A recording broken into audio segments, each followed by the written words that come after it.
नमो भगवते देवाय। ओम नमो भगवते वासुदेवाय। ओम नमो भगवते वासुदेवाय। ओम अज्ञानतिमिरान्धस्य ज्ञानाञ्जनशलाकया चक्षुरुन्मिलितं येन तस्मै श्रीगुरुवे नमः। श्रीचैतन्यमनोभीष्टं स्थापितं येन भूतले स्वयं रूप कदा मह्यं ददाति स्वपदान्तिकम्। जय श्री कृष्ण चैतन्य प्रभु नित्यानंद श्री अद्वैत गदाधर श्रीवास आदि गौर भक्त वृंद। हरे कृष्णा कृष्ण कृष्ण हरे हरे, हरे राम राम राम हरे हरे। हरे कृष्णा, सबका बहुत बहुत स्वागत है हमारे नए एक सेशन में, नेक्टर ऑफ इंस्ट्रक्शन, उपदेशामृत। तो हमने ये सेशन पहले भी लिया था, आई थिंक मे बी 2023 में या 24 में। आपकी बैच में ये बाकी है। आई थिंक श्री राम प्रभु ने अटेंड किया होगा पहले। I don't know whether he is here, not here. या सो एक बैच में हमने ये लिया था। बट जैसे आप कमिंग वीक्स में इसको समझेंगे सुनेंगे, आप समझ पाएंगे कि कितना महत्वपूर्ण है हमारे भक्तिमय जीवन के लिए। और काफी विस्तृत रूप में इसका हम चर्चा करेंगे, बिकॉज इसको अच्छी तरह से समझने से हमारे भक्तिमय जीवन में, वैष्णव गुणों में, हमारे आचरण में, हमारी साधना में कई गुना बढ़ोतरी हो सकती है। तो इसलिए इसको, इस विषय वस्तु को बहुत ही अच्छी तरह से समझना बहुत आवश्यक है। तो हम इसमें कोई जल्दी नहीं करेंगे, आराम से जाएंगे, बट अच्छी तरह से इसको समझने का प्रयास करेंगे। So yes, nectar of instruction, जिसको उपदेशामृत भी कहते हैं। आप लोगों ने शायद ये बुक को देखा होगा, मंदिर में छोटी सी पुस्तक आती है। शायद आप में से किसी वक्त ने पढ़ा भी हो। छोटी पुस्तक है, बट अभी हम इसको इसको जैसे कहते हैं ना, वो समुद्र मंथन जब करते हैं तो अमृत निकलता है। तो इस तरह से हम इसको थोड़ा मंथन करेंगे, और उसमें से कृष्ण की शिक्षाओं, कृष्ण भक्ति के अनुरूप शिक्षाओं का वो अमृत निकलेगा, जो हमारे लिए बहुत ज्यादा महत्वपूर्ण है। राइट, सो ये जो है, जैसे उसका नाम है उपदेश अमृत, नेक्टर ऑफ इंस्ट्रक्शन, ऐसा ही है। तो इससे ना, इसके नाम से हम समझ सकते हैं कि कृष्ण भक्ति के उपदेश का अमृत है ये। It is a nectar. इतना मधुर है, इतना सुंदर है, इतना फिलोसॉफिकल है, इतना रेलेवेंट है हमारे भक्ति के लिए, कि हम जब भी इस पे, इसको एक श्लोक को भी अगर हम समझाने का प्रयास करें, आप देखेंगे एक श्लोक पे हम एक दिन में एक श्लोक खत्म नहीं कर सकते हैं। हम 2 3 4 सेशन लेंगे शायद एक श्लोक को समझाने के लिए, समझने के लिए। तो इट इज सो इम्पोर्टेंट। सो आप में से कोई बता सकता है ये ग्रंथ है, इसकी रचना किसने किया है, उपदेशामृत या नेक्टर ऑफ इंस्ट्रक्शन की? रूप गोस्वामी। यस, रूप गोस्वामी, है ना। हाँ, कमलेश प्रभु ने भी आई थिंक पहले अटेंड किया होगा ये session, because a long back we discussed. So yes, हमारे रूप गोस्वामी है, जो जैसे अभी अभी हमने रूप गोस्वामी को प्रेयर किया। अ, श्री चैतन्य मनोभीष्टम स्थापितम येन भूतले स्वयं रूप कदा मह्यम ददाति स्वपदान्तिकम। कि वो रूप गोस्वामी कब मुझे अपने चरण कमलों में आश्रय देंगे, इसका अर्थ यह है, स्वयं रूप कदा मह्यम ददाति स्वपदान्तिकम, अपने चरण कमलों में कब मुझे आश्रय ग्रहण करेंगे वो रूप गोस्वामी जो चैतन्य महाप्रभु के मन को समझते हैं। श्री चैतन्य मनोभीष्टम, उनके मन की अभिष्ट, अभिष्ट मतलब इच्छा, डिजायर। चैतन्य महाप्रभु की जो इनर डिजायर है, इंटरनल डिजायर है, उसको बहुत ही अच्छी तरह से रूप गोस्वामी समझते हैं। इसलिए रूप गोस्वामी एक ऑथेंटिक, एक अथॉरिटी है, एक सत्ता है, जो हमें चैतन्य महाप्रभु की शिक्षाओं को, उनके उपदेशों को बहुत ही अच्छी तरह से समझा सकते हैं। राइट, सो और जिन्होंने स्थापित किया इस धरातल पे, भूतल पे, चैतन्य महाप्रभु की मन की इच्छा को स्थापित किया। कैसे स्थापित किया? तो इसमें जो 2 प्रमुख ग्रंथ है, उसमें से एक ग्रंथ आज हम शुरू कर रहे हैं। तो इस ग्रंथ का नाम है उपदेशामृत। तो चैतन्य महाप्रभु जब 6 गोस्वामियों से मिले बारी बारी, उसमें से रूप गोस्वामी को उन्होंने 10 दिवस तक उपदेश दिया। 10 अश्वमेध घाट था, वहां पे उन्होंने उनको ही इंस्ट्रक्टेड रूप गोस्वामी फॉर 10 days कंटिन्यूसली। सोचिए, हमारे जैसे 6 दिन का कोर्स होता है ना, और वो तो सिर्फ 1-1.5 घंटे का होता है, मगर जैसे बापू ने पूरा दिन, सोचिए, और जैसे परीक्षित महाराज ने किस तरह से कॉन्सेंट्रेटेड हियरिंग किया था सुखदेव गोस्वामी से। नैमिषारण्य में उन्होंने किया, फिर नैमिषारण्य में जो शौनकादि ऋषि ने फिर से वही संवाद को सुना, तो इसको कहते हैं कॉन्सेंट्रेटेड हियरिंग। तो रूप गोस्वामी ने भी इस तरह से किया, और फिर ये अमृत बाहर आया। इसी तरह से हमें भी समझना चाहिए कि जब हमें 2 घंटा, 3 घंटा, 4 घंटा सुनने को मिलता है कभी कभी, हाँ, तो हमें अपने आप को भाग्यशाली मानना चाहिए। हमें घड़ी नहीं देखनी चाहिए कि ओहो 1 घंटा हो गया ऐसा। तो रूप गोस्वामी ने 10 दिवस तक लगातार शिक्षाओं को सुना। देखिए, चैतन्य महाप्रभु ने हमें डायरेक्ट शिक्षा बहुत कम दी है। कम क्या, एक ही दिया है, चैतन्य महाप्रभु शिक्षाष्टकम, जो हम रोज सुबह गाते हैं। परंतु उसके अलावा वो डायरेक्ट है जो उन्होंने स्वयं हमें दिया है, परंतु इनडायरेक्ट वे में उन्होंने बहुत कुछ दिया है हमें, क्योंकि उन्होंने अपने शिष्यों को, जिसमें से रूप गोस्वामी एक प्रमुख शिष्य है, उन्होंने उनको ये शिक्षाएं दी, जो आज हम थोड़ा चर्चा करने का प्रयास करेंगे उसमें से। तो हम लोग जो है गौड़ीय वैष्णव संप्रदाय में, हम लोग जो भक्त जुड़े हुए इस्कॉन संस्था से, इनको रूपानुगा भी कहा जाता है। अनुग का मतलब होता है फॉलो करना, अनुसरण करना। अनुसरण शब्द अनुग उससे आता है। तो रूप अनुग मतलब जो रूप गोस्वामी को फॉलो करते हैं। कभी कभी हमें प्रभुपाद अनुगा भी कहते हैं, तो प्रभुपाद, क्योंकि प्रभुपाद है वो रूपानुगा ही है, तो वो सेम है। तो बट जनरली हम लोग रूपानुगा कहा जाते हैं, बिकॉज हम रूप गोस्वामी की शिक्षाओं को फॉलो करते हैं। क्यों रूप गोस्वामी की शिक्षाएं इतनी महत्वपूर्ण है, वो आज हम समझने का शुरुआत करेंगे। आज उपदेशामृत के इंट्रोडक्शन से, फर्स्ट श्लोक से, इस तरह से।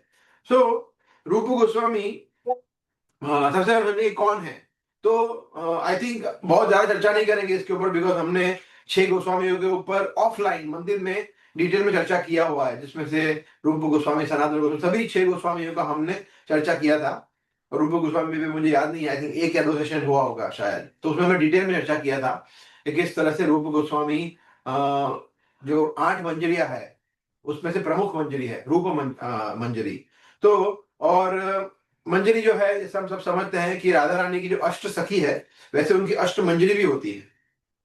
और वो अष्ट मंजरी है, वो असिस्ट करते हैं। जैसे समझ लीजिए, भगवान को, राधा रानी को जूस पीना है ना, तो वो जूस की सामग्री लाने में, जूस बनाने में, या फिर फ्लावर्स डेकोरेशन करना है, या कुछ गेम खेलना है। सो कोई भी प्रकार की जो लीलाएं होती है भगवान की, उनको संतुष्ट करने के लिए प्रिंसिपल असिस्टेंट जो है वो मंजरिया है, जो अष्ट सखियों की और राधा रानी की असिस्टेंट है, इस तरह से। तो उसमें से प्रमुख मंजरी रूप मंजरी, सोचिए आध्यात्मिक जगत में उनका पहचान क्या है। तो ये हमारे एक ग्रंथ है गौर गणों जिसमें सभी आचार्यों का आध्यात्मिक जगत में क्या जो आइडेंटिटी है वो विस्तृत रूप में बताया गया है। चाहे भक्ति विनोद ठाकुर हो, भक्ति सिद्धांत ठाकुर हो, लोकनाथ स्वामी हो, सनातन गोस्वामी हो, सभी प्रकार के। तो उसमें से ये रूप मंजरी, जो रूप गोस्वामी है, जो प्रमुख मंजरी आध्यात्मिक जगत में। पर जब यहाँ पे आते हैं तो वो भगवान के दास के रूप में, एक मेंडिकेंट के रूप में, एक भिक्षु के रूप में, एक सन्यासी के रूप में अपनी लीलाएं करते हैं। तो जब भगवान ने उनको उपदेश दिया इस तरह से 10 दिन लगातार, तो उसके फल स्वरूप हमें 2 ग्रंथ मिले। कौन कौन से 2 ग्रंथ है बताए, आप मेरे को बता सकता है? एक तो बहुत इजी है, जो आज हम चर्चा कर रहे हैं। भक्ति रसामृत सिंधु। हाँ, और दूसरा हमें मिला, भक्ति सिंधु। हाँ, भक्ति रसामृत सिंधु। तो भक्ति इंग्लिश रसामृत। भक्ति रस अमृत सिंधु, सिंधु मतलब ओशन। भक्ति रस का भक्ति रस का जो नेक्टर है, अमृत है, उसका सिंधु मतलब उसका महासागर। तो एक ये मिला ग्रंथ में, जो थोड़ा थोड़ा बड़ा बुक है, समझ लीजिए गीता के आसपास उसका, हिंदी में जो गीता आता है उतना ही ग्रंथ है वो। और दूसरा बहुत छोटा सा पुस्तक है, ये जो आज हम चर्चा करेंगे, उपदेश अमृत। तो जब जैसे आप सब जानते हैं कि इस्कॉन में एक एकेडमिक कोर्स भी इसको कहते हैं भक्ति शास्त्री। तो भक्ति शास्त्री कोर्स जब करते हैं तो उसमें 4 बुक को सिस्टमेटिकली स्टडी करना होता है, जो 1 से 1.5 साल का कोर्स होता है, जिसके उपरांत भक्ति शास्त्री सर्टिफिकेट मिलता है। तो उसमें 4 पुस्तकें आती है स्टडी करने की। एक तो भगवत गीता, दूसरे ईशोपनिषद, और जो छोटी पुस्तक है, और उसके बाद ये 2 रूप गोस्वामी के। तो 2 ग्रंथ जो है वो हमारे, एक उपनिषद है, 2 उपनिषद है, एक गीतोपनिषद, एक ईशोपनिषद। तो ये 2 उपनिषद है, और उसके अलावा सोचिए 2 रूप गोस्वामी के ग्रंथ, भक्ति रसामृत सिंधु मतलब नेक्टर ऑफ डिवोशन, मतलब भक्ति का अमृत, नेक्टर ऑफ डिवोशन, और नेक्टर ऑफ इंस्ट्रक्शन, उपदेश अमृत।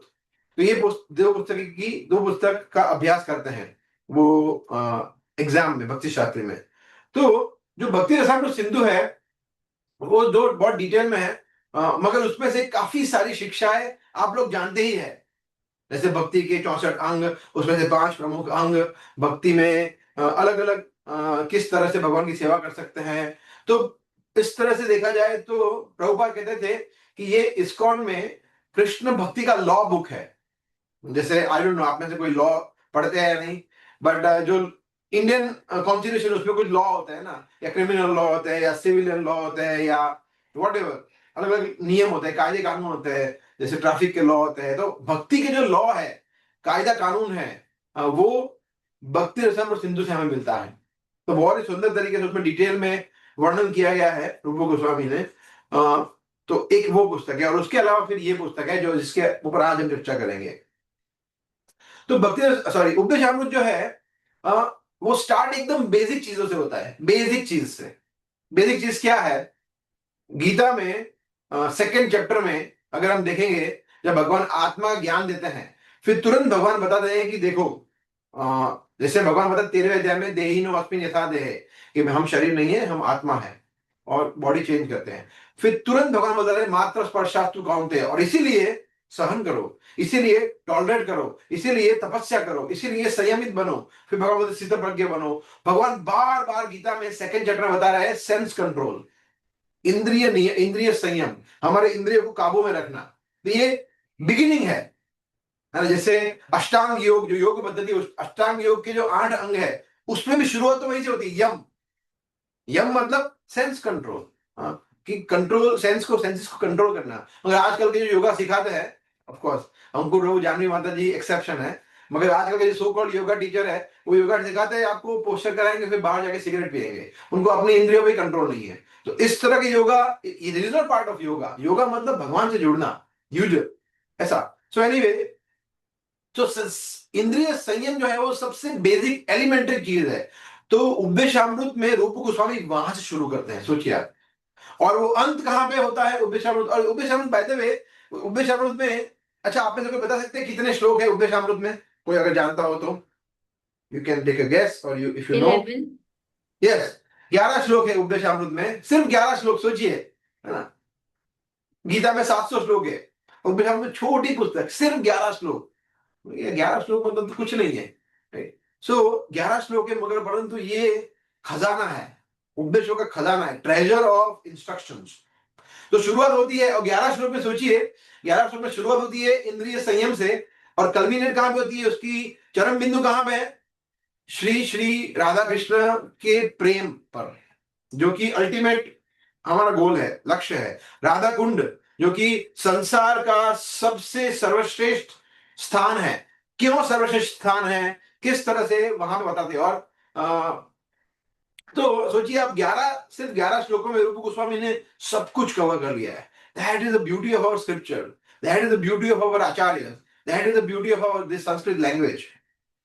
तो जैसे हम देखते हैं कि भक्ति में श्रद्धा से लेके प्रेम तक अलग अलग स्टेजेस होते हैं ना। आदो श्रद्धा, साधु संग, भजन क्रिया, अनर्थ निवृत्ति, रुचि, आसक्ति, भाव और निष्ठा, भाव और निष्ठा, रुचि, आसक्ति, भाव और प्रेम। तो वो जो श्रद्धा से लेके प्रेम तक के जो स्टेजेस है, वो सब स्टेजेस में कवर्ड है, ऐसा। तो हम लोग उसमें बहुत डिटेल में नहीं जाएंगे अभी कि कौन से श्लोक में, but just for your understanding and information, जो पहले 3 श्लोक है। अच्छा बाय द वे, हम लोग ये 11 के 11 श्लोक की चर्चा नहीं करेंगे। ऑफ कोर्स ये सभी के सभी श्लोक इतने ही महत्वपूर्ण है, परंतु उसमें सबसे महत्वपूर्ण जो श्लोक है वो प्रथम 4 श्लोक है। जो हमारे लिए बहुत ज्यादा आवश्यक है। वो एक तरह से देखा जाए तो भक्ति में हमें क्या करना है क्या नहीं करना है, भक्ति में आगे बढ़ने के लिए क्या करना है, अब क्या करेंगे तो भक्ति से हम आउट हो जाएंगे, भक्तों के बीच का व्यवहार, तो इंद्रिय संयम के बारे में। तो ये चार श्लोक, प्रथम चार श्लोक है, उसके ऊपर हम डिटेल में चर्चा करेंगे in next may be 2-3 months ऐसा। सो जो पहले तीन श्लोक है वो श्रद्धा के ऊपर है। फिर श्लोक संख्या 4, 5 और 6 जो है वो डिवोटीज का रिलेशनशिप के ऊपर है, मतलब साधु संघ है। और फिर 7वां श्लोक है, उसमें मोस्टली सब आ जाता है, भजन क्रिया, अनर्थ निवृत्ति, निष्ठा, रुचि, वो सब आ जाता है। और फिर 8वां श्लोक है वो आसक्ति, और 9 से 11वां श्लोक है वो भाव और प्रेम की कक्षा पर है, तो वहां पे ले जाता है। तो उसमें हमें वो ग्लिम्पसेस देखने को मिलेंगे भाव और प्रेम के, ऐसा। और तो ये भक्ति के जो 9 स्टेजेस है, इस तरह से आपको 11 श्लोक में हमें देखने को मिलते हैं। उसी तरह से अगर हम देखें तो जो भक्ति को अलग अलग तरीके से क्लासिफाई भी किया गया है भक्ति रसामृत सिंधु में। जैसे एक होता है वैदिक भक्ति या साधना भक्ति। हाँ, एक होता है, अच्छा आप लोग बताइए कौन कौन सी होता है। वैदिक भक्ति तो मैंने बोल दिया, उसके अलावा दूसरी क्या होती है? रागानुगा भक्ति एंड रागात्मिका भक्ति। रागानुगा और रागात्मिका। रागात्मिका, ओके। और फिर हाईएस्ट भक्ति इज भाव भक्ति या प्रेम भक्ति बोल सकते हैं, राइट। सो तीन मेन कैटेगरी में इसको डिवाइड कर सकते हैं हम। एक तो वैदिक भक्ति, साधना भक्ति, रागानुगा भक्ति और भाव भक्ति या प्रेम भक्ति। तो इसमें इस जो 11 श्लोक है उसमें सभी के सभी, वैदिक भक्ति का मतलब है जो हम कर रहे हैं। वैदिक शब्द आता है विधि, विधि से वैधि, विधि मतलब विधि पूर्वक किया गया, जैसे डूज एंड डोंट्स है, ये करना है ये नहीं करना है, शेविंग करना है, बड़ी लंबी दाढ़ी नहीं रखनी है, राइट। फिर धोती कुर्ता पहनना है, पैंट शर्ट नहीं पहनना है, कंठी में माला पहननी है, ऑनियन गार्लिक नहीं खाना है, वगैरह वगैरह। So many dos and don'ts, ये करना है ये नहीं करना है, ऐसा। जैसे हम बोलते हैं 4 नियम, दैट इज पार्ट ऑफ 16 माला करना है। और 4 नियम जो है, 4 जो पापमय कार्य है वो नहीं करना है, that is dos and don'ts. That is called as Vedic bhakti या साधना भक्ति, जिसमें हम साधना करते हैं, ऐसा। फिर उसके ऊपर का स्टेज होता है रागानुगा भक्ति। तो ये भक्ति रसायन सिंधु में है, मगर हम बहुत ब्रीफली ले रहे हैं उसको फास्ट। रागानुगा भक्ति मतलब राग शब्द आता है एक स्पॉन्टेनियस, जो क्या बोलते हैं उसको, कि स्वतः, इसमें कोई आपको एंडेवर नहीं करना पड़ेगा। जैसे फॉर एग्जांपल सुबह मंगला में उठना थोड़ा डिफिकल्ट है, तो अलार्म रखते हैं, स्नूज करते हैं, फिर चलो अभी उठना तो पड़ेगा बिकॉज गुरु को प्रॉमिस किया है। भक्त लोग भी वहां पे आते हैं, अच्छा भी लगता है, शांति मिलती है, जब अच्छा होता है, तो वो सोच के हम करते हैं, दैट इज वैदिक भक्ति। मगर मतलब हम सुबह वेट करते हैं कब उठ के सीधा, मतलब और फिर अच्छी तरह से माला का जप करते हैं, सब कुछ स्पॉन्टेनियसली हो रहा है, हमें ज्यादा एंडेवर नहीं करना पड़ता है, दैट इज रागानुगा भक्ति। तो वो भक्ति में मेजोरिटी हम में से कोई है नहीं अभी, बट हमारा गोल है वहां पहुंचना। और फिर उसके ऊपर है भाव भक्ति, प्रेम भक्ति, जो चैतन्य महाप्रभु ने हमें सिखाई, उन्होंने दर्शाई। जो हमारे आचार्य सन्यासी है, गुरुजन है, वो स्टेज पे है, जो भाव के स्टेज पे है, जो प्रेम के स्टेज पे है, जिसमें अलग अलग अष्ट विकार होते हैं, जिसमें अलग अलग अष्ट सात्विक विकार होते हैं, जिसमें आंखों से अश्रु बहना, कंपन होना, मूर्छित हो जाना, वगैरह वगैरह देखने को मिलता है। इसलिए हम उसको इमिटेट नहीं करते, अनुकरण नहीं कर सकते हैं कि हम भी देखो ऐसा है, हम भी कृष्णा कृष्णा, ऐसा सब नहीं करते, दैट इज, ये सब नौटंकी है ना। तो हम लोग प्रैक्टिस करते हैं जो प्रभुपाद ने सिखाया है, साधना भक्ति वैदिक। तो जो पहले से 1 से 7 श्लोक है वो वैदिक साधना भक्ति में आते हैं, और फिर 8वां श्लोक है वो रागानुगा में, और 9वें से 11वां जो है वो लास्ट स्टेज है, भाव और प्रेम भक्ति में है, ऐसा। इसलिए हम जो पहले 4 श्लोक लेंगे वो वैदिक भक्ति है, जिसमें डूज एंड डोंट्स है। तो हमारा मुख्य फोकस होगा क्या करना है क्या नहीं करना है, भक्ति में क्या अनुकूल है प्रतिकूल है, इस तरह से, ठीक है। तो I have one short presentation, but उसके पहले एक बहुत ही सुंदर ये भजन है, तो आपको पता ही होगा, षड गोस्वामी अष्टकम है, उसमें से हम एक लाइन गाएंगे।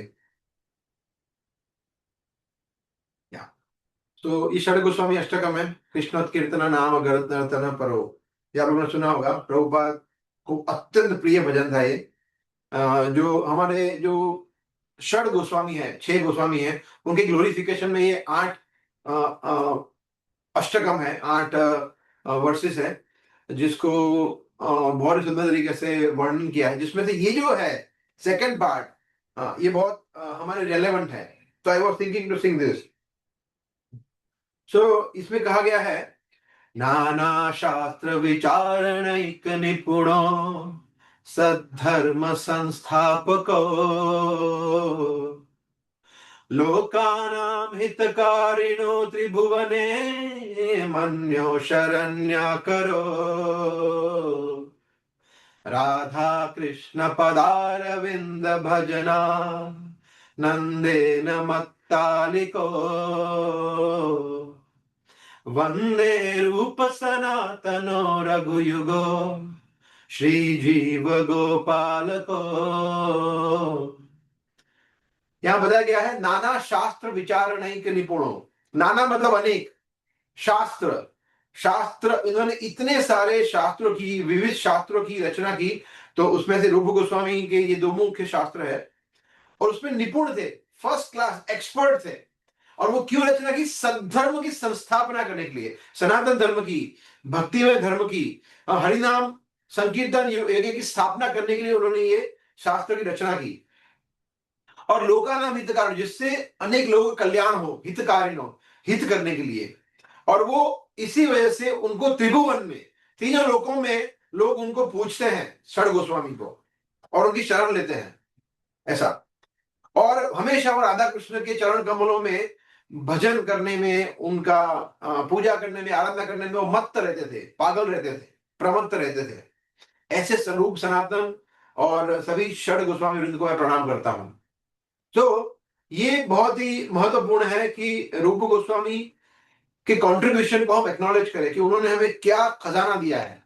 नाना शास्त्र विचार नहीं के निपुण, एन एक्सपर्ट। जब हम ये आप देखेंगे, जब ये आप हम बारी बारी करके 1 2 3 4 श्लोक लेंगे उपनिषद के, तो आप सही में जब इस पे हम चिंतन करते हैं, मनन करते हैं, तो हम सोचते हैं कि क्या मतलब परफेक्ट एनालिसिस किया है, क्या परफेक्ट हमें इंस्ट्रक्शन दिया है। अगर हम इसको फॉलो करते हैं तो इसमें कोई दो राय नहीं है कि हम कृष्ण भक्ति में 100% आगे बढ़ेंगे ही बढ़ेंगे, उसको अगर अच्छी तरह से फॉलो करेंगे तो it is why, that is why it is so very important. ठीक है, okay. So I have a presentation which I can share now. कुछ कुछ चीजें हम उसमें से देखेंगे।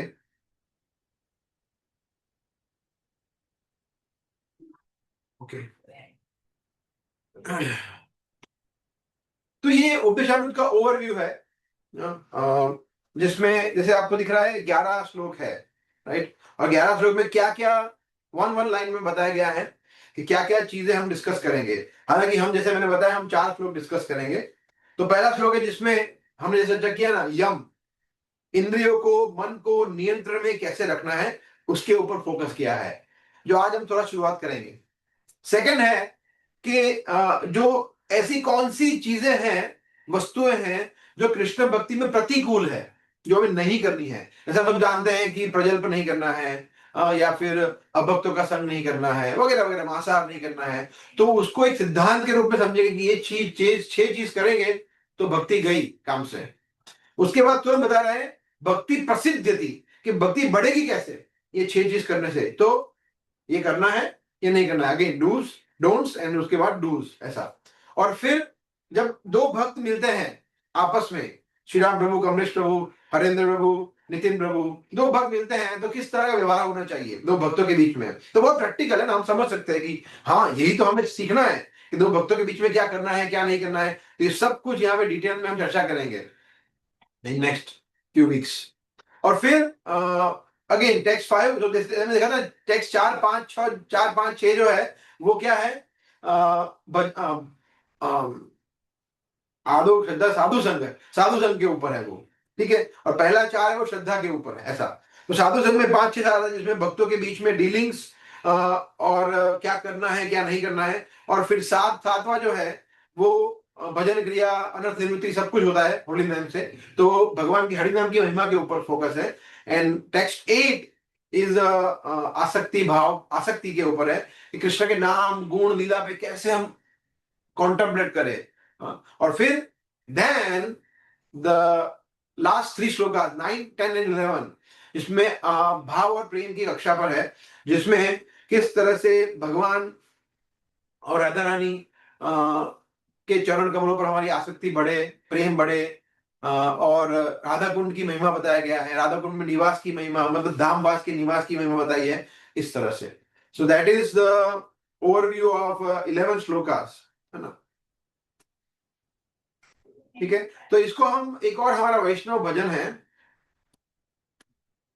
उससे हम रिलेट कर सकते हैं। Let me stop this and share it again. ये भजन भी आप लोगों ने सुना ही होगा।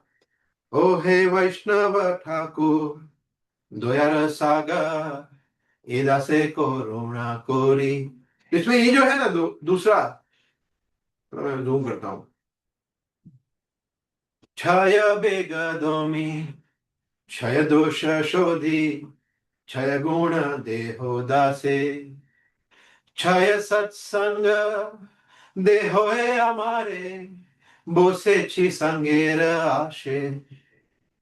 तो यहां पे देखिए, क्षय, क्षय मतलब 6, तो 6 6 6 बहुत बार है ना। क्षय बेगदोमी क्षय दोष शोधी क्षय गुण देहोदाशे, इसका मतलब क्या है? 6 बेग मतलब वेग। तो हमारे शरीर के कुछ अर्ज होते हैं ना, अर्जिस, ये करना है, भूख लगना, प्यास लगना, उसको नॉर्मल भाषा में अर्ज बोलते हैं। इच्छा है, तीव्र इच्छा है ना, तो अर्जिस। तो 6 ऐसी मुझे, हे वैष्णव ठाकुर आप मुझे कृपा कर दीजिए, शक्ति दीजिए कि मैं, मेरे अंदर जो 6 वेग है उसको मैं शांत कर सकूं। कौन से वेग? वो फर्स्ट श्लोक बताता है, रूप गोस्वामी फर्स्ट श्लोक बताते हैं वो कौन से 6 प्रकार के वेगों को हमें कंट्रोल में करना है। फॉर एग्जाम्पल लस्ट, ऐसा, फॉर एग्जाम्पल एंगर, तो वो डिटेल में बता रहे हैं वो कि क्या हमारे शरीर की 6 इंद्रिय वेगों को हमें संयमित रखना है।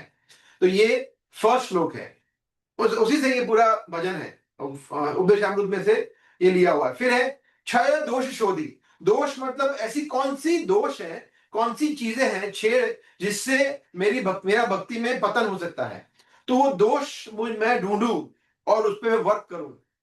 क्षय दोष शोधी। और क्षय गुण देहोदाशे, और 6 मुझे ऐसे गुण दीजिए ताकि, और देहो मतलब मुझे दीजिए आप, ताकि मेरा भक्ति में प्रगति हो। तो वो थर्ड श्लोक है। तो फर्स्ट श्लोक है 6 वेग के बारे में, सेकंड श्लोक है जो 6 ऐसी वस्तु है जो भक्ति में हमें नीचे गिराती है, और तीसरा श्लोक है 6 ऐसे गुण, ऐसी वस्तु जो भक्ति में हमें ऊपर उठाती है। और चौथा है 6 सत्संग देहो है हमारे, कि मुझे 6 प्रकार की जो भक्तों के बीच में जो एक्सचेंजेस है या आदान प्रदान है, प्रेम में आदान प्रदान है, वो करने में मुझे आप कैपेबल बनाइए, मुझे उसका आप बल दीजिए कि मैं वो कर पाऊं, वो सच्ची संगेर आश है। तो ये भक्ति ठाकुर बताते हैं उनके भजन में। ओहे वैष्णव ठाकुर बहुत सुंदर भजन है, और दैट इज फ्रॉम उपदेशामृत। ठीक है, सो फर्स्ट श्लोक जो है उसको हम थोड़ा पढ़ते हैं। Let me share it again. आज हम इसको पूरा तो नहीं कर पाएंगे, फर्स्ट श्लोक पर जितना होता है उतना। तो ये टेक्स्ट 1 है। वाचो वेगम मनस क्रोध वेगम जिह्वा वेगम उदर उपस्थ वेगम एतान वेगान यो विषयेत धीर सर्वम अपिवाम पृथ्वीं च शिष्यात्। तो यहाँ पे देखिए वेग है ना, वही शब्द आया ना, वेग शब्द का प्रयोग है। वेग अलग अलग जगह में, वेगम वेगम वेगम वेगम, है ना। एतम एतान वेगान मतलब बहुत सारे वेग। एतान मतलब ये वेग, कितने? 6 वेग है। कौन कौन से हैं? वाचो वेगम, वाचो मतलब वाचा, वाचा मतलब वाणी, स्पीच, बोलने का वेग, बोलने की अर्ज, बोलने की उत्कंठा, इच्छा, उसको कंट्रोल करना है, बंद नहीं करना है, कंट्रोल करना है, संयमित करना है, नियंत्रित करना है, चुप नहीं रहना है, बट क्या बोलना है क्या नहीं बोलना है उसके ऊपर चर्चा करेंगे हम डिटेल में। तो पहला वेग है वाचो वेग। दूसरा है मनसा, मनसा वेग, मनसा मतलब मन का वेग है ना। तो मन तो हमारा दौड़ता ही है, इधर दौड़ता है, इधर सब जगह दौड़ता है। आज मैं एक भक्त से मिल रहा था मॉर्निंग में, तो वो मुझे बता रहे थे वही एज ओल्ड क्वेश्चन, ऐसा क्यों है कि मेरा मन बहुत ही ज्यादा विचलित है। बोला अच्छा, आपका मन कोई अलग है, सबका ऐसा ही होता है। फिर मैंने उनको समझाया, सो यस, सो मन बहुत ही ज्यादा भागेगा, विचलित होगा, तो उसको संयमित रखना, that is our second task. मनसा वेगम, फिर क्रोध वेगम, वाचो वेगम, मनस वेगम, क्रोध। क्रोध आप समझ सकते हैं, क्रोध मतलब एंगर, थर्ड। फिर जिह्वा वेगम, जिह्वा मतलब टेस्ट ना, अच्छी चीजें खाना, क्या खाना है क्या नहीं खाना है, वगैरह वगैरह। Fourth, sense to be controlled, fourth urge to be controlled. फिर है उदर, उदर का मतलब होता है उदर, दाम उदर है ना, दामोदर, उदर मतलब पेट, उदर मतलब बेली के। तो जीवा का मतलब हो जाए क्वालिटी, क्या खाना है क्या, और उधर मतलब क्वांटिटी, कितना खाना है, वो दोनों कंट्रोल करना है, क्वालिटी क्वांटिटी दोनों, है ना। एंड द लास्ट इज उपस्थ, उपस्थ मतलब जननेन्द्रिय, जननेन्द्रिय मतलब जेनाइटल्स, है ना। सो किस तरह से हम नियमित रूप से हमारा जो मैथुन क्रिया है उसको कंट्रोल करें। For brahmachari and sannyasi there is no sex life at all, and for a grihastha regulated, है ना, सिर्फ कृष्ण भावनावादी बच्चे उत्पन्न करने के लिए ही। दैट इज अगेन कंट्रोलिंग उपस्थ। तो ये बताए हैं रूप गोस्वामी सबसे पहले कि ये 6 चीज को सबसे पहले वर्क करो, बाकी सब बाद में। चैंटिंग, हियरिंग, भगवान का प्रेम सेवा, वो सब कुछ ऑटोमेटिकली ड्यू कोर्स में होगा, मगर ये 6 चीज पे वर्क करना बहुत आवश्यक है, ऐसा।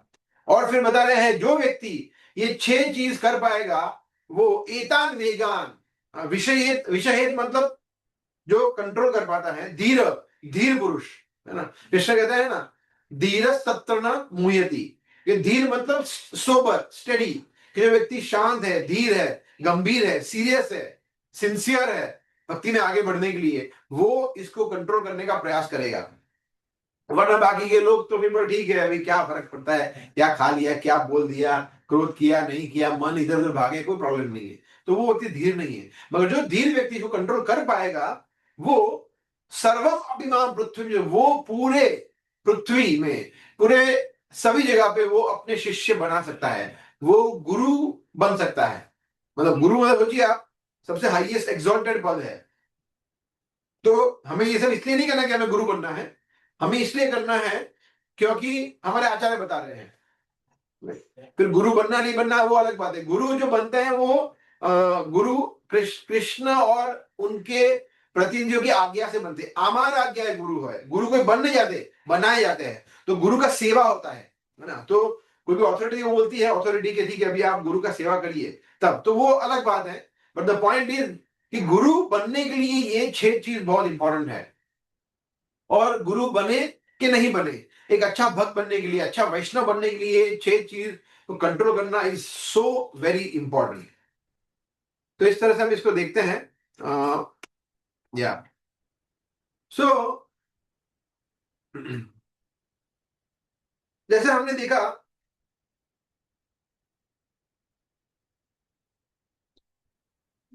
फर्स्ट श्लोक में इस तरह का वर्णन है, और बाकी के श्लोक जो है सेकेंड एंड थर्ड श्लोक, उसमें रूप गोस्वामी बता रहे हैं क्या करना है क्या नहीं करना है। तो इसको बोल सकते हैं उपदेशामृत की भाषा में अनुकूल से संकल्प, प्रतिकूल से वर्जनम। मतलब जो भक्ति में अनुकूल है उसको ग्रहण करना है, और प्रतिकूल है उसको त्याग करना है, ऐसा। So that is the mood off रूप गोस्वामी जो हम 4 श्लोकों में देखते हैं। तो इस तरह से देखते हैं कि फिर नेक्टर ऑफ इंस्ट्रक्शन जो उपदेशामृत है उसके 2 लक्ष्य है, उसके 2 गोल है। एक है जैसे बताया कि इंद्रिय संयम करना, इंद्रियों को नियंत्रण में रखना, वो। And then it leads to eventually Krishna प्रेम, कृष्ण भक्ति, राइट। सो जैसे अभी क्या है, अभी हम हमारी इंद्रियों के दास है, गोदास है। तो गोदास से गोस्वामी बनना ये फर्स्ट गोल है। और in due course of time और बताते भी है रूप गोस्वामी, हमें सिखाते भी है कैसे हम भगवान कृष्ण की सेवा कर सकते हैं और कैसे हम एक शुद्ध भक्त बन सकते हैं। तो ये दोनों चीज 11 श्लोकों में आ जाती है, सब कुछ ऐसा। तो अगर आप देखेंगे सेकंड चैप्टर में कृष्ण सेम चीज कहते हैं, तानी सर्वाणी संयम्य युक्त आसित मत्परः वशे यसेन्द्रियाणि तस्य प्रज्ञा प्रतिष्ठिता। कृष्ण कहते हैं 61 श्लोक है शायद ये, कृष्ण कहते हैं तानी सर्वाणी संयम्य, कि जो व्यक्ति अपनी सभी इंद्रियों को संयम में रखता है, वशे यसेन्द्रियाणि, और अपनी इंद्रियों को वश में रखता है, उसके साथ साथ युक्त आसित मत्पर, और फिर उसको जो इंद्रिया वश में की है उसको मुझ में जोड़ता है। युक्त मतलब मुझ में युक्त करता है, मुझ में जोड़ता है। तो दोनों चीज इंपॉर्टेंट है, इंद्रियों को वश में भी करना है और भगवान की सेवा में जोड़ना भी है। तो ये जो फर्स्ट श्लोक है वाचो वेगम, उसमें क्या है, संयम में रखना है, परंतु उसके साथ साथ कृष्ण की सेवा में जोड़ना भी उतना ही आवश्यक है। नहीं तो हम देखेंगे डिटेल में कि बहुत बड़ा प्रॉब्लम होगा, उथल पाथल हो जाएगी, कि हम आर्टिफिशियली अपनी इंद्रियों को वश में करने का प्रयास करेंगे and we will miserably fail. हम कुछ नहीं कर पाएंगे बिकॉज हमारे पास कुछ और एंगेजमेंट है ही नहीं। चुप नहीं रह सकते हम बिना बोले, बिना बोले, इसलिए हमें कृष्ण के नामों का जप करना पड़ेगा, कृष्ण की कथा बोलनी पड़ेगी, कृष्ण का गुणगान करना पड़ेगा। We can not just keep quiet कि मैं आज से कुछ नहीं बोलूंगा, ऐसा हम हो नहीं सकता है। इस तरह से हम देखते हैं, जैसे मन है फॉर एग्जाम्पल, तो मन अभी कैसा है कि अभी हम मन के दास है, मन हमें डिक्टेट करता है। से फोन है फॉर एग्जाम्पल, है ना, तो कितना टाइम फोन के साथ रहेंगे, नहीं रहेंगे, बार बार फोन ऐसे देखते हैं, अच्छा कुछ बजा है इसमें, क्या बजा, व्हाट्सएप देखते हैं, ये देखते हैं, इंस्टाग्राम, ये वो। तो कंटिन्यूअसली हम फोन के अंदर, मतलब फोन हमें कंट्रोल कर रहा है, हम फोन को कंट्रोल नहीं कर रहे हैं। उससे उल्टा होना चाहिए ना, जब हमें जरूरत हो तो फोन काम में आना चाहिए। अभी तो फोन को जब हमारी जरूरत होती है फोन हमें ढूंढ लेता है, ऐसा हो गया है। जैसे फॉर एग्जाम्पल एक पिता और पुत्र, हाँ धृतराष्ट्र उसका बेस्ट एग्जाम्पल है। पिता जनरली पुत्र को कंट्रोल करता है ना, उल्टा नहीं होता है। मगर धृतराष्ट्र के केस में कैसा था, दुर्योधन कंट्रोल कर रहा था, नियंत्रित कर रहा था धृतराष्ट्र को। सोचिए, पूरा उल्टा था। होना चाहिए कि पुत्र पुत्र जो है वो पिता के निर्देशों पर चले, उसके आगे का पालन करे, मगर यहाँ उल्टा हो रहा था। दुर्योधन ने बोला कि मुझे यहाँ ये करना है, बोला ओके बेटा ये करना है, ओके, मतलब वो कंप्लीटली दास हो गया था। Dhritarashtra was completely a slave of Duryodhana mentality. Duryodhana ने जो बोला यस यस यस, ऐसा है ना। तो इसलिए हमें सीखना, एक्चुअली ये हमारे लिए बहुत सीखने ऐसा है कि हमारे बच्चे जो बोले उसको यस यस यस यस करेंगे, तो आगे जाके हमें भी दिक्कत हो सकती है, जैसे धृतराष्ट्र को हुई हो ना, कितनी बड़ी दिक्कत हुई है उसको। सो यस, तो हमें उपदेशामृत फर्स्ट लोग जो ये सिखाता है कि किस तरह से हम हमारे इंद्रियों के दास ना बने, है ना। सिमिलरली देखते हैं कि व्यक्ति जो है, जैसे फॉर जिह्वा और उदर दोनों को लेते हैं, कि व्यक्ति जो चाहे वो खाता है, हाँ, और फिर क्या होता है, बीमारी होती है, डायबिटीज होता है, ब्लड प्रेशर होता है। आप देखिए, मैं फार्मास्यूटिकल फील्ड से हूं, मैं आपको बताता हूं, अभी 70 to 80% जो बीमारियां है ना, वो लाइफस्टाइल ओरिएंटेड है। लाइफस्टाइल उसको प्रिवेंट कर सकते हैं, मगर लोगों को अच्छा खाना है, और उसमें भी डाइट डाइट बहुत इंपॉर्टेंट है।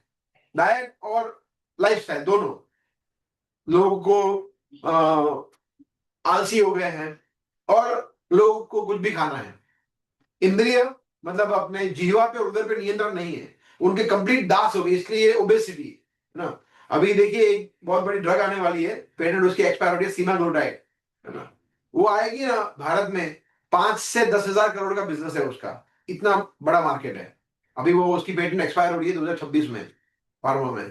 तो और वो ओबेसिटी के लिए है, मोटे को पतला करने के लिए।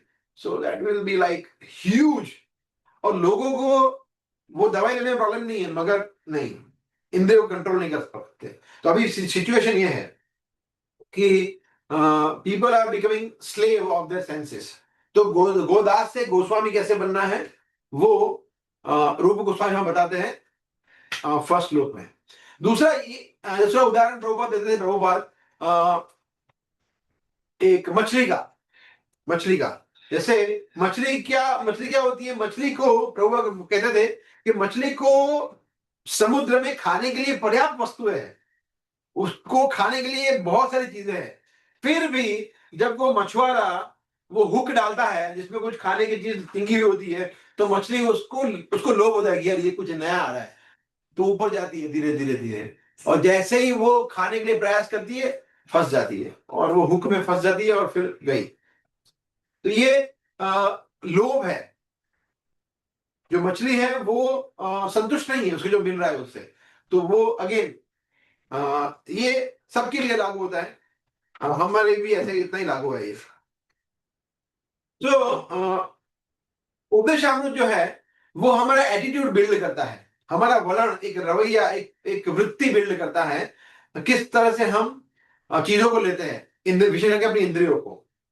जैसे फॉर एग्जाम्पल सोने की आदतें, फिर ईटिंग ईटिंग हैबिट्स, फिर भक्तों के साथ हमारे लेन देन आदान प्रदान, फिर हम लोग घूमने कहाँ जाते हैं, कहाँ जाते हैं, रिक्रिएशन क्या करते हैं, वर्कaholic है या नहीं, मतलब काम काम काम कर रहे हैं या कुछ और भी कर रहे हैं, प्रज्वल क्या बोल रहे हैं।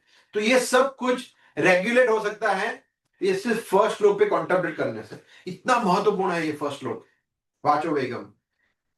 तो उपदेशामृत हमें ये सब कुछ बता रहा। फिर आगे चल के उपदेशामृत में भगवान के नाम के प्रति, भगवान के धाम के प्रति हम किस तरह से हमारा एटीट्यूड होना चाहिए, वो सब कुछ बताया है इसमें। तो this book is complete in that sense. ठीक है। तो देखिए यहाँ पे हमने देखा कि 6 प्रकार की इंद्री 6 प्रकार की जो अर्जिस है, जो इसको क्या बोलते हैं हिंदी में, अर्जिस, वेग, वेग, 6 प्रकार के जो वेग है उसको हमें कंट्रोल में रखना है। परंतु कुछ ऐसे भी वेग होते हैं जिसको कंट्रोल में नहीं रखना चाहिए। आप बोलेंगे ऐसा कैसा?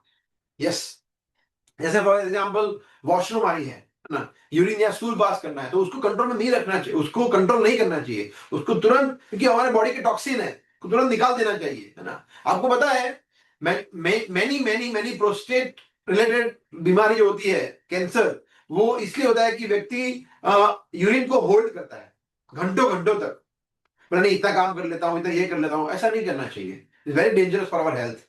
तो ये सब अर्जित, जैसे भूख लगी है, तो जब हमारे हमारे अंदर एसिड सिक्रेशन होता है स्टमक में, जब जठराग्नि होती है, तब एसिड सिक्रेशन, एसिड मतलब संस्कृत में बोलते हैं जठराग्नि, in scientific knowledge, scientific pH of acid, pH of stomach, जब वो ज्यादा एसिडिफाई होती है, ज्यादा पीएच डाउन हो जाती है, एसिडिक हो जाती है, जब फास्टिंग स्टेट होता है, हमारा स्टमक का पीएच बहुत वेरी होता है, पीएच मतलब एसिडिटी बहुत वेरी होता है, मतलब जैसे आप देखते हैं ना, जब भूखे होते हैं तो हमें जलन होती है ना, जलन क्यों होती है, बिकॉज जठराग्नि, जठराग्नि इज एसिडिटी।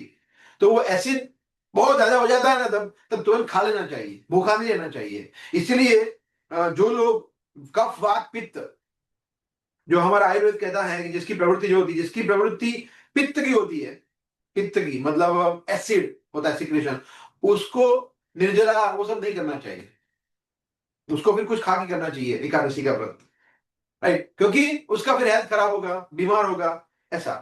तो हाँ, तो ये सब अर्जित को कंट्रोल नहीं करना है। जैसे फॉर एग्जाम्पल कोई हमें बोल रहा है कि आप गीता के बारे में बोलो या कृष्ण के बारे में बोलो, तो फिर बोलना है वहां पे अर्ज को, हमें वहां पे कंट्रोल नहीं करना है कि नहीं बोलना नहीं है, ज्यादा मौन रहूंगा, नहीं, we should not be like that. या कोई व्यक्ति है जो भक्तों की निंदा कर रहा है, तो हमें बोलना चाहिए, हमें ऐसा, राइट। सो वेगों को नियंत्रण करना बहुत आवश्यक है, और ये ऐसा नहीं है कि सिर्फ भक्त लोग करते हैं। देखिए, वेगों को नियंत्रण सब लोग करते हैं। जैसे फॉर एग्जांपल किसी व्यक्ति, उसको फिट रहना है, जिम जाता है, तो फिर वो डाइट कंट्रोल करता है ना, फिर वो मिठाई या वो सब नहीं खाता है, तली हुई चीजें नहीं खाता है। कोई व्यक्ति है जो एथलीट है, तो उसका लाइफस्टाइल अलग है। कोई व्यक्ति है जो स्टूडेंट है, उसकी सोने की आदतें चेंज हो जाती है ना। कोई व्यक्ति है बिजनेसमैन है, तो फिर वो ट्रैवलिंग करता है, तो कुछ चीजों का वो कंट्रोल करना पड़ता है उसको। सो हर एक व्यक्ति कुछ ना कुछ तपस्याएं करता है, वेग को कंट्रोल करता है, परंतु उसमें डिफरेंस क्या है कि वो गोल क्या है, गोल है कि वेग करूंगा तो मैं और मजे कर पाऊंगा, मैं और मेरी इंद्रियों को संतुष्ट कर पाऊंगा, ये गड़बड़ है। मगर भक्तों का ऐसा नहीं होता है। हमें ये इंद्रिय नेत्र इसलिए करना है क्या, कि क्योंकि हमारे इंद्रियों को भगवान की सेवा में लगा सके। अभी अभी अभी एज ऑफ नाउ जो इंद्रिया है वो हमारी सेवा में लगी हुई है, खुद की सेवा में, तो हम इंद्रियों के दास है, तो इसलिए। सो देखिए, तीन प्रकार के लोग होते हैं जो भक्त नहीं है, अभक्त है, कर्मी, ज्ञानी और योगी। आप लोगों ने पहले सुना होगा ये जो बेसिकली देखा जाए तो गीता का चैप्टर 3, चैप्टर 4 एंड चैप्टर 6, कर्मयोग, ज्ञान योग एंड ध्यान योग। कर्मी, ज्ञानी एंड योगी। ध्यान करता है वो योगी है, तो ज्ञान योगी है, ज्ञान फिलोसॉफी, फिलोसॉफी है ना। देखिए यहाँ पे कृष्ण भावना वाली ज्ञान की बात नहीं हो रही है, यहाँ पे मंडे लिटरेचर की, फिलोसॉफी की बात हो रही है ना। जैसे ब्रह्म ज्योति में लीन हो जाना, मायावादी, निर्विशेषवादी, उस तरह से। तो जो कर्म योगी होते हैं वो अपने इंद्रियों को कंट्रोल करने का प्रयास करते हैं, मगर वो कर नहीं पाते, वो फेल हो जाते हैं, क्योंकि वो एक इंद्रियों को कंट्रोल करते हैं तो दूसरी बढ़ जाती है, इसको करते हैं तो इसकी बढ़ जाती है, ऐसा। जैसे फॉर एग्जाम्पल जिम जाते हैं, बॉडी अच्छी बनाते हैं, फिर वो सब ठीक है, खाने को कंट्रोल करते हैं, मगर फिर इलिसिट रिएक्शन, इलिसिट रिलेशनशिप रखते हैं, अवैध संबंध रखते हैं, तो वहां पे वो फेल हो जाते हैं। ऐसा हर जगह पे होता है। तो कर्मी जो है वो कंप्लीटली निष्फल रहते हैं अपनी इंद्रियों को कंट्रोल करने में, वो तो क्लियर है, वो नहीं कर पाते। ज्ञानी जो होते हैं वो कुछ हद तक कर सकते हैं, कर लेते हैं, परंतु फिर कभी ना कभी ट्रैप हो जाते हैं और वो स्ट्रगल करते हैं और इवेंचुअली वो फेल होते हैं, ज्ञानी, बिकॉज वहां पे भक्ति नहीं है। और तीसरा होता है योगी। अभी योगी जो होते हैं वो सक्सेसफुल होते हैं, वो कंट्रोल कर सकते हैं, परंतु उनकी सहायता कौन करता है? परमात्मा। अगर वो सही में ध्यान योगी है, सही में वो भगवान विष्णु में ध्यान कर रहा है, निराकार शून्यवाद पे ध्यान नहीं कर रहा है, सही में वो ऑथेंटिकली शास्त्र के अनुसार ध्यान कर रहा है, कृष्ण पे, विष्णु पे ध्यान कर रहा है, तो भगवान उसकी सहायता करते हैं, तो परमात्मा फिर उसको इंद्रिय नियंत्रण करने में सहायता करते हैं। That is okay, then he successful. But भक्त जो है उसको तो प्रयास भी नहीं करना पड़ता, ये मजा है, ये इंटरेस्टिंग है। भक्त को इंद्रिय नियंत्रण करने में प्रयास ही नहीं करना पड़ता है। क्यों? क्योंकि भक्त को कोई चिंता ही नहीं है, क्योंकि भक्त की इंद्रिया ऑटोमेटिकली भगवान की सेवा में लगी हुई है, तो उसकी इंद्रियों को सेपरेटली उसको चिंता करने की जरूरत ही नहीं रहती है। इसीलिए इंद्रियों को संयमित रखने का सबसे बेस्ट तरीका क्या है? भगवान की सेवा में जुड़ने का। जैसे अभी फॉर एग्जाम्पल हम सब लोग 1-1.5 घंटा भगवान के उपदेश के ऊपर कुछ सुन रहे हैं, कृष्ण भावना भावित कुछ उपदेश सुन रहे हैं, तो ऑटोमेटिकली हमारा मन कहीं इधर उधर नहीं भागेगा। तो ये बेस्ट तरीका है हमारे मन को, हमारे कान को, हमारे जीवा को एंगेज करने के लिए। सो अगर ये हम ज्यादा ज्यादा करेंगे, दिन में 2 घंटा, 4 घंटा, 8 घंटा, 12 घंटा, 24 घंटा करेंगे, तो ऑटोमेटिकली इंद्रियों को फिर इधर उधर भागने का टाइम ही कहाँ मिलेगा, उसको पता ही नहीं चलेगा, समय ही नहीं देंगे, ऐसा। सो senses are always busy in serving Krishna, that's why they don't go anywhere। जैसे अमरीश महाराज का उदाहरण है, सवे मन कृष्ण पदारविंदो वाचांस वैकुंठ गुणानुवर्णने। हमेशा मन भगवान के चरण कमलों के चिंतन करने में स्थिर है। उनका जो जीवा वाणी है भगवान का, वैकुंठ का, भगवान वैकुंठपति है, उनका वर्णन करने में है, और हर एक इंद्रियों को उन्होंने भगवान की सेवा में लगा दिया। तो ये धीरे धीरे हमें प्रैक्टिस करना चाहिए। और प्रभुपाद ने हमें कृपा करके इतना अच्छा प्रोग्राम दिया है, अगर हम सब कुछ करेंगे, श्रवण करेंगे, कीर्तन करेंगे, सुनेंगे, मंगला आरती करेंगे, एकादशी करेंगे, भोग लगाएंगे, घर पे प्रसाद खाएंगे, भक्तों से मिलेंगे, फोन पे बात करेंगे, तो और ये उपदेशामृत की ग्रंथ ग्रंथ के जो 4 श्लोक है उसके अनुसार जीवन जीने का प्रयास करेंगे, ऑटोमेटिकली हमारे इंद्रियों को भागने का टाइम ही नहीं मिलेगा या स्कोप ही नहीं मिलेगा इधर उधर जाने का। इट इज सो नाइस, ऐसा। देखिए गीता में अर्जुन कहता है भगवान को, स्थित प्रज्ञ से का भाषा, कि जो स्थित प्रज्ञ है वो किस तरह से, जो स्थिर है, बुद्धि वाला है, वो क्या करता है, कैसे बैठता है, कैसे उठता है, वगैरह वगैरह। तो अर्जुन 3 चीजें पूछता है। ये 54वां श्लोक है दूसरे अध्याय का। अर्जुन कहते हैं स्थित प्रज्ञ से का भाषा, मतलब वो क्या बोलता है। फिर किम व्रजेत, मतलब कैसे चलता है, और किम आसित, आसित मतलब कैसे बैठता है। तो हमारे आचार्य कहते हैं, आई थिंक विश्वनाथ चक्रवर्ती ठाकुर ये कहते हैं कि बोलता है कि एक तरह क्या कैसे बोलता है, उसका इनर मीनिंग है ये है कि अगर कोई व्यक्ति उसको प्रोवोक करता है, गुस्सा करता है, उसकी निंदा करता है, और कोई उसके चने के झाड़ पे चढ़ाता है, दोनों चीजें, कोई हमें अप्रिशिएट करता है और निंदा करता है, तो उसका व्यवहार क्या होता है, वो कैसे उसको टॉलरेट करता है, कैसे वो रिएक्ट करता है, वो एक धीर व्यक्ति का गुण है। फिर कैसे बैठता है, मतलब ऐसे नहीं कैसे बैठता है, ऐसे बैठता है, ऐसे बैठता नहीं, ऐसा नहीं, मतलब वो अपनी इंद्रियों को कैसे नियंत्रण में रखता है, इंद्रिय भागती कैसे नहीं है उसके पास से, कैसे वो हमेशा कृष्ण भावना में स्थिर रहता है, स्टडी रहता है। एंड थर्ड इज कैसे चलता है, किम व्रजेत। किम व्रजेत का मतलब है किस तरह से वो चलता है पूरे दुनिया में, भौतिक जगत में वो करता है सब कुछ, गाड़ी चलाता है, कंप्यूटर चलाता है, फोन पे बात करता है, घूमता है, लोगों से मिलता है, अभक्तों से मिलता भी है, फिर भी डिस्ट्रैक्ट कैसे नहीं होता है, वो स्थिर कैसे रहता है। ये तीन चीज अर्जुन पूछता है, कृष्ण को अर्जुन पूछते हैं ये तीन चीजें किस तरह से, एक सिद्ध प्रज्ञ से का भाषा किम आसेत किम आसीत और किम व्रजेत, कैसे बैठता है कैसे चलता है, तो उसका रियल मीनिंग ये है। और वो हम रूप गोस्वामी से सीख सकते हैं ये श्लोक से। और फिर उसके उत्तर में कृष्ण उदाहरण देते हैं, जैसे 58 श्लोक है आई थिंक, दैट कूर्मंगानी सर्वशः वशे यसेन्द्रियाणि तस्य प्रज्ञा, नो व्हाट इज द श्लोक, तानि सर्वाणि संयम्य युक्त आसित मत्पर, नहीं वो तो हमने ले लिया, अनदर श्लोक 58 श्लोक का, जिसमें कृष्ण कहते हैं कि एक जैसे कछुआ होता है, कूर्मो अंगान इव सर्वशः, जो अपने एक कछुआ है वो अपनी सभी इंद्रियों को जब जरूरत पड़े तो खोलता है, और जब उसके लिए कोई रिस्क है, कोई डेंजर है, तो वो एकदम कवर कर लेता है, उसको कुछ नहीं होता है, ऐसा। तो ये कृष्ण उदाहरण देते थे। उसी तरह से जब एक भक्त होता है, वो जब मंदिर आता है तो मंगला में डांस करता है, बातें करता है, नृत्य करता है, मंदिर में पूरा अलग उसका व्यवहार होता है, एकदम खुलता है, फलता फूलता है, स्माइल करता है, लोगों से बातें करता है, उसका उत्साह एक अलग चरम सीमा पे होता है, बिकॉज वो अभी मंदिर में है, भक्तों के साथ है, माला का जप कर रहा है, लेक्चर सुन रहा है, then he is so happy from within. परंतु जब वो ऑफिस में होता है, जब बाहर होता है, ट्रेन में है, बस में है, तब वो कोई इंटरेस्ट नहीं होता है, वो सिर्फ एक ड्यूटी करता है, समय की करता है, उसमें वो ज्यादा इंटरेस्ट नहीं लेता है। जैसे कोई एक बहुत अट्रैक्टिव होर्डिंग देख लिया किसी हीरोइन का, एक्ट्रेस का, तो ऐसे देखता नहीं है कि क्या बात है, वो ठीक है देख लिया तो दैट्स ओके, देख लिया गलती से, जैसे भी ठीक है, उसको बार बार दिखता नहीं है वो, उसको फिर वो, या फिर यहाँ पे कोई झगड़ा हो रहा है किसी का, तो उसमें वो इंटरेस्ट नहीं रहता क्या हुआ है, तो वो भागवतम खोलता है, पढ़ता है, उसको पता नहीं जो होना है वो ठीक है, वो भागवतम पढ़ता है या माला का जप करता है, उसका फोकस उसमें है।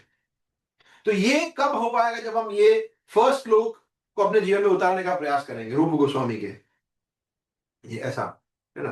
दूसरा उदाहरण एक और जगह हमारे शास्त्र में बताया गया है, जैसे एक सर्प होता है, सर्प, तो सर्प बहुत डेंजरस होता है और कभी भी काट सकता है और हैवोक, विनाश कर सकता है। परंतु अगर उसके जहरीले दांत निकाल दिए जाए, जहर निकाल दिया जाए, है ना, तो हम देखते हैं ना, हम जब छोटे थे, अभी तो पता नहीं होता नहीं है, श्री राम ने देखा होगा, है ना, आपके गांव में आते हो सफेद सांप लेके, हमारे यहाँ जब मैं था आते थे कभी कभी, तो हम लोग डरते भी थे, अब देखना भी इच्छा भी होता था, मगर वो तो सब हाथ में घुमाता है, लोग पहनते हैं, उसको पता है कुछ नहीं करने वाला है, अगर डसेगा तो भी कुछ होगा नहीं, तो उसके जहरीले दांत निकाल दिए गए हैं, जहर निकाल दिया गया है। तो उसी तरह से हमारी इंद्रिया है, वो भी एक सांप की तरह ही है, it is as dangerous as a snake, हमारी इंद्रिया, परंतु उसमें से जहर निकालना पड़ेगा। वो जहर क्या है? एंजॉइंग मेंटालिटी, भोग वृत्ति। अगर ये भोग वृत्ति चली गई, खुद के लिए कुछ करना ही नहीं है, डांस करना है मगर दिखाने के लिए लोगों के लिए, जैसे कॉलेज में या बाहर लोग डांस करते हैं ना, ऋतिक रोशन का डांस करते हैं, इसका उसका, वो क्यों करते हैं? लोगों को दिखाने, इंप्रेस करने के लिए। मंगला में कोई उसके लिए डांस नहीं करता है, मंगला में ऐसे देखो मुझे देख रहा है तो मैं डांस करूं, ऐसा नहीं, उसको पता ही नहीं है, वो तो गौर नेता के सामने झूम रहा है, दैट इज, वो जहरीला दांत निकल गया, भोग वृत्ति नहीं है उसमें, राइट। सो या भोग जब बना रहे हैं भगवान के लिए, है ना, तो हमारा ये भावना नहीं होता है कि वाह क्या स्मेल आ रही है, मजा आ गया, नहीं, तब भगवान के लिए भोग बना रहे हैं, वो कॉन्शियसनेस है। तो भोग वृत्ति जब नहीं होती है, तो हमारी सभी इंद्रिया जो है वो धीरे धीरे हमें परेशान नहीं करती है, हमसे पाप कर्म नहीं करवाती है, राइट। सो जैसे दूसरा उदाहरण ले सकते हैं कि जैसे फॉर एग्जाम्पल जो भोग वृत्ति है वो किस तरह से है कि समझ लीजिए आप लोगों ने कुछ खाना पकाया है ना, बड़े कंटेनर में खिचड़ी बनाई, खिचड़ी, और खिचड़ी ले लिया पूरा, मगर अभी भी कुछ दाने उसमें बच गए हैं जो अभी आप नहीं लेंगे, उसको धो देंगे। अगर उसको 1 घंटे छोड़ दिया और तब उसके बाद साफ किए तो साफ करना थोड़ा डिफिकल्ट होगा ना, डिफिकल्ट होगा। मगर उसमें साफ करने के लिए माता जी क्या करते हैं, उसमें जल्दी साफ हो जाए उसके लिए क्या करते हैं, बोलिए माता जी। खिचड़ी बच गई है थोड़ी बहुत, उसमें पानी भर देते। हाँ भिगो देते हैं ना उसको। शिल्पा माता जी एक्सपर्ट है, जो देखिए एक्सपर्ट ने बोला कि उसमें पानी भर देते भिगो देते तो वो तुरंत साफ हो जाता है। उसी तरह से हमारी चेतना जो है उसमें हमें कृष्ण भक्ति से उसको भिगोना है। अगर कृष्ण भक्ति रहेगी है ना, तो इंद्रिया जो है वो हमसे पाप में कार्य नहीं कर पाएगी। So we have to soak our consciousness in with Krishna bhakti. तो क्या हो जाएगा फिर, देन मटेरियल कंटामिनेशन जो है, भौतिक भौतिक इच्छा है वो ऑटोमेटिकली चली जाएगी, बिकॉज इच्छा है ही नहीं, भगवान के लिए कार्य कर रहे हैं ऐसा, राइट। तो वो, और वो पानी क्या है, वो पानी क्या है जिससे हमारी चेतना को भिगोना पड़ेगा, वो है श्रवण और कीर्तन। अच्छी तरह साधना करेंगे, अच्छी तरह श्रवण कीर्तन करेंगे, देन भौतिक इच्छाएं धीरे धीरे धीरे कम हो जाएगी ऐसा।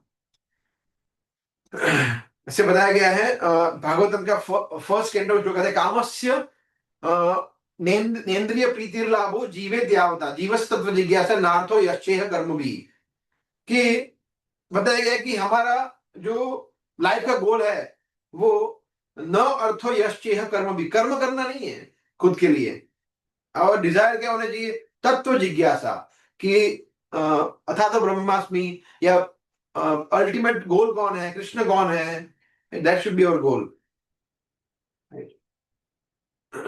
सो देखिए हम लोग है ना भौतिक जगत को चेंज नहीं कर सकते हैं।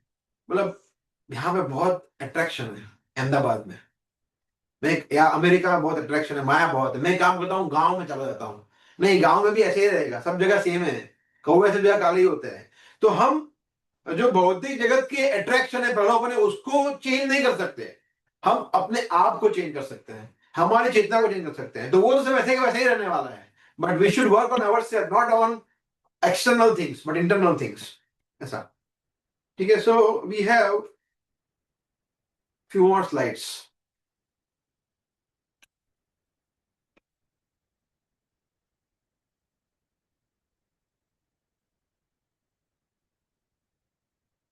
ओके,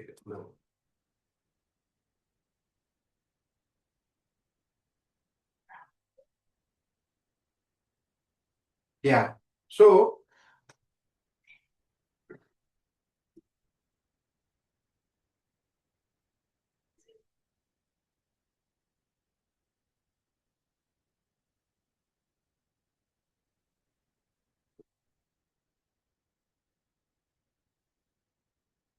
ये हमने ऑलरेडी बाद में चर्चा करेंगे।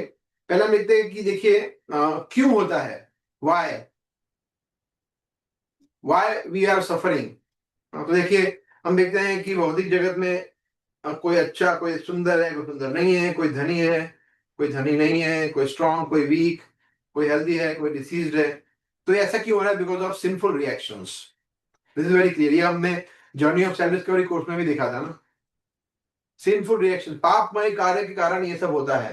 हाँ, कोई व्यक्ति दुखी है, कोई व्यक्ति रोगी है, कोई व्यक्ति वीक है, डिसेबल है, अगली है, राइट। और अगर पुण्य कर्म किए हैं तो फिर व्यक्ति पॉजिटिव चीजें होगी। तो ये बहुत क्लियर है।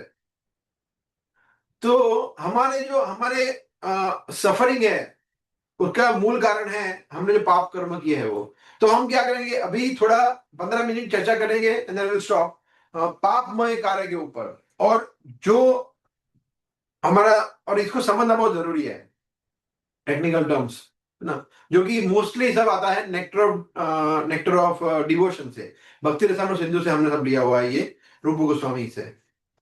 देखिए जो हम पापमय कार्य करते हैं उसके दो प्रकार के परिणाम आते हैं, एक होते हैं अप्रारब्ध और एक होते हैं प्रारब्ध। प्रारब्ध मतलब जो अभी आ गए हैं, और अप्रारब्ध मतलब अभी वो लाइन में आएंगे। अभी रास्ते में हैं, वो तुरंत आएंगे, शायद एक दिन के बाद, एक साल के बाद, बट कुछ टाइम में आएंगे, इसी जीवन में आएंगे। वो अप्रारब्ध है, वो आएंगे ऐसा। तो जैसे ये बच्चा है, ये बच्चे जब उसको आता नहीं था फिर भी उसने साइकिल चलाने का ट्राई किया, तो उसके प्रारब्ध वो गिरने ही वाला था, बस टाइम की देरी थी, और गिर गया तो वो प्रारब्ध हो गया। रोग रोग का ऐसा ही है, जैसे अभी हम खाते ही रहेंगे, कुछ खराब चीजें खाते ही रहेंगे तो रोग होने ही वाला है। वो अप्रारब्ध रूप में वो कर्म का फल में मिल ही गया है, बस समय की देर है कि जब वो हार्ट अटैक के रूप में, स्ट्रोक के रूप में, डायबिटीज के रूप में वो आगे आएगा ऐसा। अभी आपको बहुत इजी तरह से आप समझ जाएंगे इस उदाहरण से। ये समझ लीजिए, कोई व्यक्ति है, उसको चोर है, तो अभी ये चार मुख्य चीज को समझना बहुत जरूरी है। एक होता है पाप करने की वृत्ति, इसको बोलते हैं कूटम, इन संस्कृत बोलते हैं कूटम। कूटम मतलब चोरी करूं या ना करूं, चलो कर लेता हूं, बहुत मतलब बहुत टाइम से किया नहीं है और पैसे की जरूरत भी है, चोरी कर लेता हूं, दैट इज पाप करने की वृत्ति, उसको बोलते हैं कूटम। फिर वो प्लान करता है कि कैसे करूंगा, प्लान में हाँ यहाँ पे करूंगा, इधर करूंगा, इसकी हेल्प से करूंगा, यस परफेक्ट। वो प्लान करने के ताल्लुक डिजायर करने का, इच्छा करने का, पहले उसकी वृत्ति हुई, अब उसने प्रॉपर प्लानिंग कर दिया इच्छा से कैसे करना, दैट इज कॉल्ड एज बीजम, दो उसके हायर लेवल का है। हाँ। और फिर बीज के बाद आता है उसने चोरी कर ली, मगर अभी अभी तक पकड़ा नहीं गया है, पुलिस उसको ढूंढ रही है, बोला कभी ना कभी तो पकड़ेंगे, उसका फोटो आ गया है पेपर में, सब जगह पे छपा दिया है, मगर वो भाग रहा है, वो अपराध है, उसको जेल में डालेंगे ही, पकड़ा जाएगा तो, मगर थोड़ा टाइम की देर है, अपराध फल है वो। और जब वास्तव में पकड़ा लिया जाता है, दैट इज वो प्रारब्ध है, तो मतलब ऑलरेडी उसको वो परिणाम वो भुगत रहा है, मैनिफेस्ट फॉर्म में है वो। ठीक है, तो इजी है समझना इस तरह से। जैसे यहाँ पे दूसरा एग्जाम्पल है कि किसी स्त्री के साथ भोग करने की इच्छा करना, वो हो गया बीजम, sorry कूटम।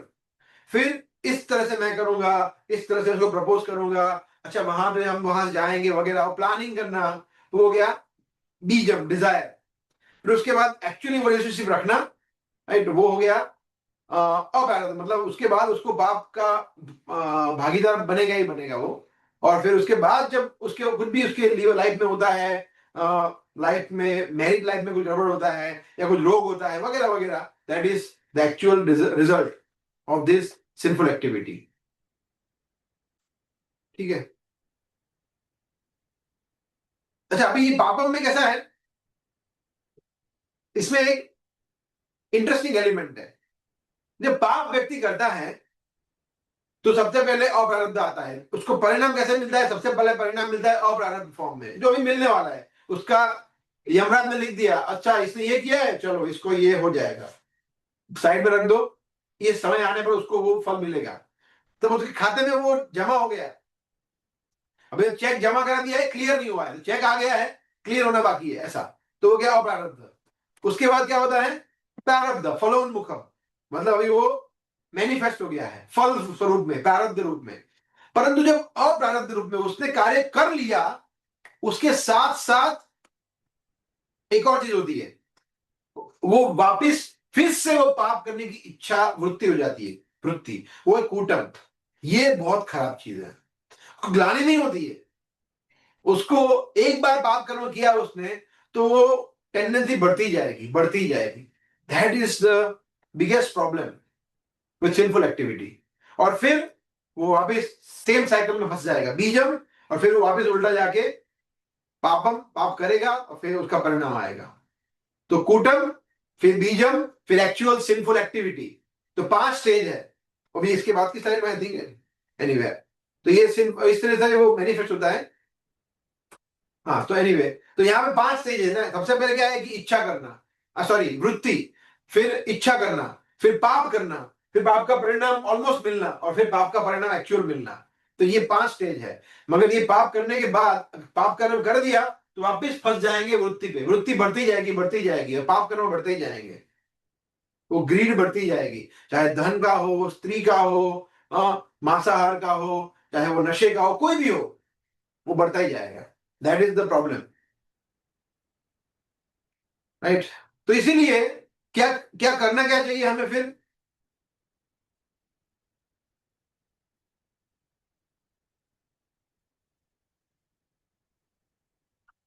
Yeah. So what we should do, how to stop the cycle of sin? Prabhupada कहते हैं दो तरीके से। एक तो सहन करो पाप। देखिए, हम में से ऐसा कोई नहीं है जिसके अंदर पाप करने की वृत्ति ना हो, ऐसा कोई है ही नहीं। हर एक व्यक्ति में कूटम और बीजम, ये दो स्टेज पे तो है ही। हो सकता है कोई व्यक्ति एक्चुअल पाप कर्म ना करता हो, मगर इच्छा तो होती ही है। ईर्ष्या, किसी की ईर्ष्या सटल फॉर्म में हो जाती है, फिर बोला नहीं गलत है। तो वृत्ति तो है इच्छा करने की, और ईर्ष्या करने की वृत्ति, इसलिए तो हम यहाँ पे है, इसलिए तो यहाँ पे फंसे हुए हैं बहुत ही जन। इसलिए हमको यहाँ पे जब ये कुछ नहीं होता है तब व्यक्ति शुद्ध भक्त बनता है। तो हम लोग शुद्ध भक्त तो है नहीं, इसलिए वृत्ति है। परंतु उसको डिजायर मतलब बीजम फॉर्म में, सोचिए कूटन नहीं, बीजम फॉर्म में। अगर कूट और बीज फॉर्म में भी है, फिर भी सहन करना है, उसको सहन करना है। ऐसे मुझे बहुत धन गलत तरीके से कमाने का अवसर मिल रहा है, लोभ भी है, फिर भी सहन करना है, नहीं गलत तरीके से नहीं करूंगा। जैसे फॉर एग्जाम्पल कोई बिजनेस है जिसमें मुझे अंडा बेचना है, अंडे बेचना है, और करोड़ों रुपए कमा सकता हूँ, बट इससे उग्र कर्म नहीं कर सकता मैं, वो वर्जित है, तो नहीं करना है। ठीक है, कम पैसे कमाऊंगा तो टॉलरेट करना है, नहीं ठीक है, जितना धन है उससे मैं संतुष्ट हूं। तो सिंफुल डिजायर को टॉलरेट करना, ये प्रभुपाद कहते हैं बहुत इंपॉर्टेंट है। एक्चुअली भगवान कहते हैं ना गीता में, शक्नोति है यह सोडुम प्राक शरीर विमोक्षणा, कि जब तक व्यक्ति का शरीर छोड़ता नहीं है आत्मा, तब तक उसको सहन करना है। क्या? काम क्रोधोद्भवम वेगम। देखिए यहां भी शब्द वेग, काम क्रोध, उससे उद्भव होने वाला वेग जो है, उसको जब व्यक्ति सहन करता है, यह युक्त सयुक्त ससुखी न रहा, वो व्यक्ति भक्ति में स्थिर होता है और वही व्यक्ति सुखी होता है। कृष्ण कहता है ये। तो इसीलिए टॉलरेट करना है सबसे पहले तो। सो एंड दूसरे उसके साथ साथ क्या करना है? Do not try to satisfy the sinful urges. उसको सेटिस्फाई नहीं करना है ना। जैसे अभी हम चर्चा कर रहे थे, रेजमेंट वो बता रहे थे कि वो महाराज बता रहे थे ना कि जो मन करना चाहता है वो तो बिल्कुल ना करो। तो ये बहुत ही अच्छा इंस्ट्रक्शन है जो मैंने अभी रिसेंटली सुना है, वेरी पावरफुल इंस्ट्रक्शन। जो मन करना चाहता है उससे तो उल्टा ही करना चाहिए, बिल्कुल उल्टा करना चाहिए, मन को तो पछाड़ना चाहिए, है ना। तो do not try to satisfy sinful urges, ऐसा। हमें क्या है? अच्छा, 3 कॉजेज ऑफ सफरिंग, या तो ये हमने देख लिया। हाँ, अभी देखिए ये इस तरह से होता है। सबसे पहले तो उल्टा देखते हैं हम। देखिए एक तो क्या सफरिंग, सफरिंग क्यों आता है? पाप कर्म की वजह से, सिन। और सिन क्यों करते हैं? क्योंकि इच्छाएं हैं करने की, भौतिक इच्छाएं हैं। और वो इच्छाएं क्यों होती है? बिकॉज अविद्या में है, बिकॉज पता ही नहीं, इग्नोरेंस है। क्योंकि हम अपने आप को शरीर मानते हैं, आत्मा मानते नहीं है, भगवान का सेवक मानते नहीं, इसलिए भगवान की सेवा करते नहीं है। सो भवेस्मिन, ये कुंती महारानी अपनी प्रार्थनाओं में कहते हैं, भवेस्मिन क्लिश्यमाना नाम अविद्या काम कर्म भी। सेम चीज बता रहे हैं यहाँ पे कुंती महारानी, क्लिश्यमाना नाम, कि जो लोग सफर कर रहे हैं वो क्यों सफर कर रहे हैं? भवे अस्मिन, यहाँ पे इस भूलोक में लोग क्यों सफर कर रहे हैं? क्योंकि अविद्या काम कर्म भी, बिकॉज अविद्या के कारण वो व्यक्ति काम करता है, इच्छा करता है, और इच्छा करता है पाप करने की, फिर कर्म भी कर लेता है, पाप कर भी लेता है, और फिर सफर होता है। तो अविद्या, मटेरियल डिजायर, सीट इज काम, एंड कर्म, सीन मतलब कर्म भी, अविद्या काम कर्म भी, और फिर उसको परिणाम मिलता है, इसलिए वो क्लिश्यमाना नाम, सफर करता है। कुंती महारानी कहते हैं ये 1835 में। सो देखिए, और दूसरा क्या है, ऐसा नहीं है कि सिर्फ सफरिंग है वही हमें सफरिंग देती है। जैसे समझ लीजिए कोई व्यक्ति पाप कर्म करता है ना, तो सफरिंग जो उसको परिणाम मिलता है उससे तो वो पीड़ा भुगतता ही है। पर जब पाप कर्म कर बैठता है तो उसको ग्लानि भी होती है, उसको गिल्ट फील होती है कि मैंने क्यों किया, तो वो भी सफरिंग है। फिर जब भौतिक इच्छाएं करता है तो बहुत बार इच्छाएं संतुष्ट होती है, नहीं होती है, वो भी सफरिंग हमें देती है। भौतिक इच्छाएं जो है, वो भी जब भौतिक इच्छा करता है तो उसको कितना हाथ पैर मारता है उसको एक करने के लिए, ये करूं कैसे मैं संतुष्ट करूं अपने आप को, इस इच्छाओं को, तो वो भी सफरिंग है। और अविद्या इटसेल्फ इज सफरिंग। अविद्या जो है वो सफरिंग ही है। अविद्या के कारण हमारा ईगो बढ़ता है, हम मानते हैं कि हम शरीर है, मैं ये हूं, मैं वो हूं, मैं ये इच्छा कर सकता हूं, मैं, मेरे पास इतना धन है, मेरे पास ये है। तो वो तो अपने आप में सफरिंग है ही, क्योंकि वो हमें कृष्ण से दूर कर देती है अविद्या।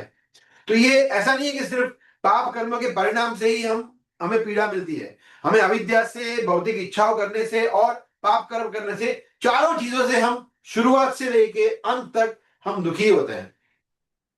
तो दैट इज, जैसे फॉर एग्जाम्पल हम समझते हैं यहाँ पे कि ये एक वृक्ष है पाप कर्म का। तो इसको डिस्ट्रॉय तो हमें करना है अभी, ठीक है, हम समझते हैं कि नहीं, पाप कर्म नहीं करना है। इसको डिस्ट्रॉय कैसे करना है? तो कुछ लोग कर्म करते हैं, कर्मकांडी लोग कर्म करते हैं, ज्ञान करते हैं, योग करते हैं, राइट। तो जो ये करते हैं ना, तो वो ऊपर ऊपर का चीज चली जाती है, पर जो रूट है, मूल है, वो नहीं जाता है। वो सिर्फ भक्ति में प्रोसेस जाता है। कैसे? नेक्स्ट स्लाइड में हम देखेंगे। देखिए, इसको आप ऊपर से नीचे से ऊपर देखिए। सबसे पहले है प्रारब्ध फल, सफरिंग फ्रूट। जैसे कोई व्यक्ति को कुछ खराब न्यूज के साथ हो रही है, तो वो शनि देव की विधि करेगा, 7.5 चल रही है, वे वो, और गुरु देवताओं के लिए यज्ञ करेगा, कुछ दान करेगा, तपस्या करेगा, ठीक है, वटेवर। तो उसको सहायता हो सकती है। हो सकता है कि उसके पाप कर्म थोड़े कम हो जाए या चले जाए, दैट इज ओके। परंतु फिर से पाप कर्म वो करेगा। पाप कर्म करने की उसकी जो इच्छा है या पाप करने की डिजायर है, वो नहीं जाएगा। तो पाप कर्म तो करता ही रहेगा वो, है ना। जैसे वो चर्च में होता है ना, चर्च में जाते हैं, बोलते हैं, और वो क्या करते हैं, कन्फेस करते हैं कि आई एम सॉरी फादर, मैंने इस हफ्ते में ये पाप कर्म किया है। और फादर क्या बोलते हैं? It's okay my son, but please be careful. It's okay, it's good that you have confess. अच्छा है कि तुमने इसका स्वीकार कर लिया, वेरी गुड। फिर संडे को ये बोलता है, मंडे को वही पाप करो, फिर से करता है। तो ये कोई बात नहीं हुई। तो यज्ञ करने से या दान तप करने से वो पाप कर्म चले नहीं जाते, पाप कर्म के परिणाम थोड़े नलीफाई हो सकते हैं। फिर ज्ञान योग करने से, तपस्या करने से, वगैरह वगैरह, उससे क्या होता है कि हो सकता है कि आपके पाप कर्म जो आप कर रहे हैं वो भी नलीफाई हो सकते हैं, ब्रह्मचर्य के व्रत का पालन करने से, राइट। परंतु वो करने से पाप करने का जो इच्छा है, बीज है, डिजायर है, वो नहीं जाएगा, वो तो रहेगा ही रहेगा। हाँ, अगर वो भगवान की भक्ति में जुड़ा हुआ नहीं है तो। और अगर व्यक्ति अष्टांग योग करता है, ज्ञान योग करता है, योग पद्धति को स्वीकार करता है ना, तो पाप करने की वृत्ति नहीं जाएगी। हो सकता है कि उसकी इच्छा चली जाए, परंतु कहीं और कहीं इच्छा, कहीं वो एक वृत्ति है, वो नहीं जाएगी, ऐसा। तो वो कब जाएगी? जब व्यक्ति वासुदेव की, कृष्ण की सेवा में जुड़ेगा, तभी। जैसे एक्चुअली ये भागवत में श्लोक है 6-17, भागवत में बताया गया है कि जब व्यक्ति भगवान कृष्ण की सेवा में जुड़ता है, भगवत भक्ति में जुड़ता है, तभी उसके जो भी प्रारब्ध है, कूटम बीज है, सब कुछ एक साथ चला जाता है। And that only Krishna can do that, no one else can do. Because उसका रीजन ये है कि उसके पास एक और हायर टेस्ट है, उसके बारे में कुछ और करने के लिए है। वहां पे कुछ है ही नहीं, बचा ही नहीं है, इंद्रियों को कंट्रोल कर दिया, वो कुछ है ही नहीं। तो इसलिए जैसे कृष्ण कहते हैं परम दृष्टवा निवर्तते, सेकंड चैप्टर के 59 श्लोक में, जब व्यक्ति केवल उच्च स्वाद आता है तब वो निम्न स्वाद छोड़ सकता है। अभी हमें इच्छा है कृष्ण के उपदेश कथा सुनने की, इसलिए हम यहाँ पे बैठे हुए हैं, right? वरना इसमें इच्छा नहीं होती तो हम कुछ और कर रहे होते। हम लोग शायद डोनाल्ड ट्रम्प का स्पीच सुन रहे होते, नरेंद्र मोदी का भाषण सुन रहे होते, या आईपीएल देख रहे होते, या कुछ और कर रहे होते हैं। हम कुछ ना कुछ तो करते ही, परंतु अभी ये इसमें हमें ज्यादा आनंद आता है। तो only Krishna can do this, only भक्ति कैन डू दिस, राइट। और हम देखते हैं जैसे इसके उदाहरण में हमने देखा कि जैसे विश्वामित्र है, स्वबरी मुनि है, जो हम देखते हैं कि भागवतम में अनेक ऐसे उदाहरण है जो काफी हद तक उन्होंने प्रयास किया, दे वर लाइक एक्सॉल्टेड योगीज, फिर भी वो, क्योंकि वो भगवान के भक्ति सेवा में जुड़े हुए नहीं थे, वो ज्ञान योगी थे या अष्टांग योगी थे, सो दे कुड नॉट कंट्रोल, ऐसा। सो देखिए, जो इंद्रिय नियम, इंद्रिय संयम है, इंद्रिय संयम करना, वो एक्चुअली देखा जाए तो नेक्टर ऑफ डिवोशन, भक्ति रसायन सिंधु में भक्ति के 64 अंग बताए गए हैं। आप कैन यू बिलीव, वो 64 अंगों में इंद्रिय संयम है ही नहीं। जैसे धाम वास है, भगवान के उत्सव को सेलिब्रेट करना है, चरणामृत पीना है, भगवान के विग्रहों की सेवा करना है, हरिनाम करना है, वो सब है भक्ति के 64 अंगों में, परंतु इसमें इंद्रिय संयम कहीं है ही नहीं। फिर भी हम इतना समय क्यों दे रहे हैं? फिर भी रूप गोस्वामी फर्स्ट श्लोक में इतना एम्फेसाइज क्यों कर रहे हैं? क्योंकि ये भक्ति के अनुकूल है। अगर ये नहीं करेंगे तो कुछ नहीं होगा, कुछ नहीं कर पाएंगे। इसलिए ये फर्स्ट स्टेप है, इसलिए ये बहुत इंपॉर्टेंट है हमारे लिए। बिकॉज हम लोग सहज भाव से भगवान की सेवा नहीं करते हैं ऐसा। ठीक है, विल फिनिश इन 10 मिनट्स में भी। सो देखिए, एक और चीज है जिसको बोलते हैं प्रायश्चित, है ना, अटॉर्नमेंट, प्रायश्चित, पश्चाताप। तो पश्चाताप जो है तो अच्छी बात है। पश्चाताप से क्या होता है कि हमारा जो पाप कर्म है वो मिट सकता है अगर सही में पश्चाताप करें तो, रियल अटॉर्नमेंट। मगर झूठ मूठ का अटॉर्नमेंट होगा तो नहीं हो सकता। तो रियल अटॉर्नमेंट की अभी यहाँ पे बात करेंगे। जैसे वो चर्च वाला था ना, वो झूठ मूठ का पश्चाताप था कि सॉरी, बोला ओके फिर से करेंगे, तो वो कोई अटैचमेंट नहीं होगा ऐसा। तो रियल पश्चाताप कब होगा? जब व्यक्ति वास्तव में ज्ञान का उपयोग करेगा, राइट। कि जैसे समझ लीजिए, ज्ञान होता है तो व्यक्ति बार बार गलती नहीं करता है ना। जैसे समझ लीजिए, एक बैल है, बैल बुल, वो एक सब्जी मंडी में जाता है और वहां पे सब्जी को खा लेता है, उसको डंडे पड़ते हैं, तो क्या कल नहीं आएगा? वो फिर से आएगा, वो फिर से खाने का प्रयास करेगा, फिर से उसको मारेंगे, फिर भी आएगा वो, क्योंकि वो पशु है, वो समझ नहीं पाता है ना। परंतु मनुष्य का ऐसा नहीं है। जैसे हम किसी के घर पे गए और हमें अच्छा अवकार ना मिला, पर आ गए आप, अभी तो मैं बाहर जा रहा हूँ, अभी क्यों आए आप? सॉरी बट, या फिर प्रसाद नहीं, देखो अभी तो कुछ है ही नहीं प्रसाद के लिए, या फिर ठीक है अभी आप कब जाओगे, या इस तरह से हमें अच्छा अवकार ना मिले तो हम जाना पसंद करेंगे वहां पे? नहीं। तो हमें ज्ञान मिल गया कि नहीं, ये व्यक्ति ठीक नहीं है। तो इसी तरह से ज्ञान जो है वो हेल्प करता है हमें फिर से पाप कर्म न करने के लिए, राइट। परंतु फिर भी देखते हैं हम कि कभी कभी व्यक्ति जानते हुए भी, सब कुछ पता है फिर भी पाप कर्म करता है।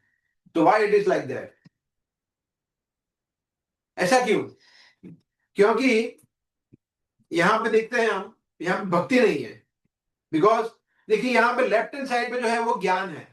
ज्ञान किस स्तर पर है? इसमें आता है तपस्या करना, ब्रह्मचर्य, मन को कंट्रोल करना, वैराग्य, सत्य व्रत, फिर क्लीनलीनेस, योगा आसन, तो ये सब ध्यान की बात है। परंतु जब तक, तो उससे व्यक्ति कुछ हद तक कंट्रोल कर सकता है, परंतु फिर से हो सकता है कि उसकी वृत्ति ना जाए, फिर से वो गड़बड़ करे, फिर से वो उसकी इच्छाएं ना जाए। तो उसके लिए भक्ति हेल्प करती है। बिकॉज इसीलिए यहाँ पे देखिए, यहाँ बताया गया है regulatory principle of Krishna consciousness, जैसे गुरु की शरण ग्रहण करना, कृपा लेना, वैष्णव का संग करना, शास्त्र का पठन करना, हरिनाम का जप करना। जब ये करेंगे, चार नियमों का पालन करना, तो धीरे धीरे हम पाप कर्म से मुक्त हो पाएंगे। जैसे समझ लीजिए, यहाँ पे उदाहरण दिया है ना कि एक ग्लास है, एक ग्लास में कुछ मिट्टी है, तो अगर हम इसको डिस्टर्ब नहीं करेंगे तो क्या हो जाएगा? धीरे धीरे सेटल हो जाएगा ना, सेटल। और सेटल हो जाएगा तो क्या होगा? वो क्लीन हो जाएगा, लगेगा हाँ क्लीन हो गया पानी। मगर जरा उसको आप एजिटेट करेंगे, घुमाएंगे, वापिस वो दूषित गंदा हो जाएगा। तो टेम्पररी वो कंट्रोल हो गया, मगर वो सही में प्योर नहीं है। उसी तरह से ज्ञान से हमें टेम्पररी शायद पाप कर्म से मुक्ति हो सकती है, परंतु पतन की संभावना हमेशा रहती है सिर्फ ज्ञान से, विदाउट भक्ति।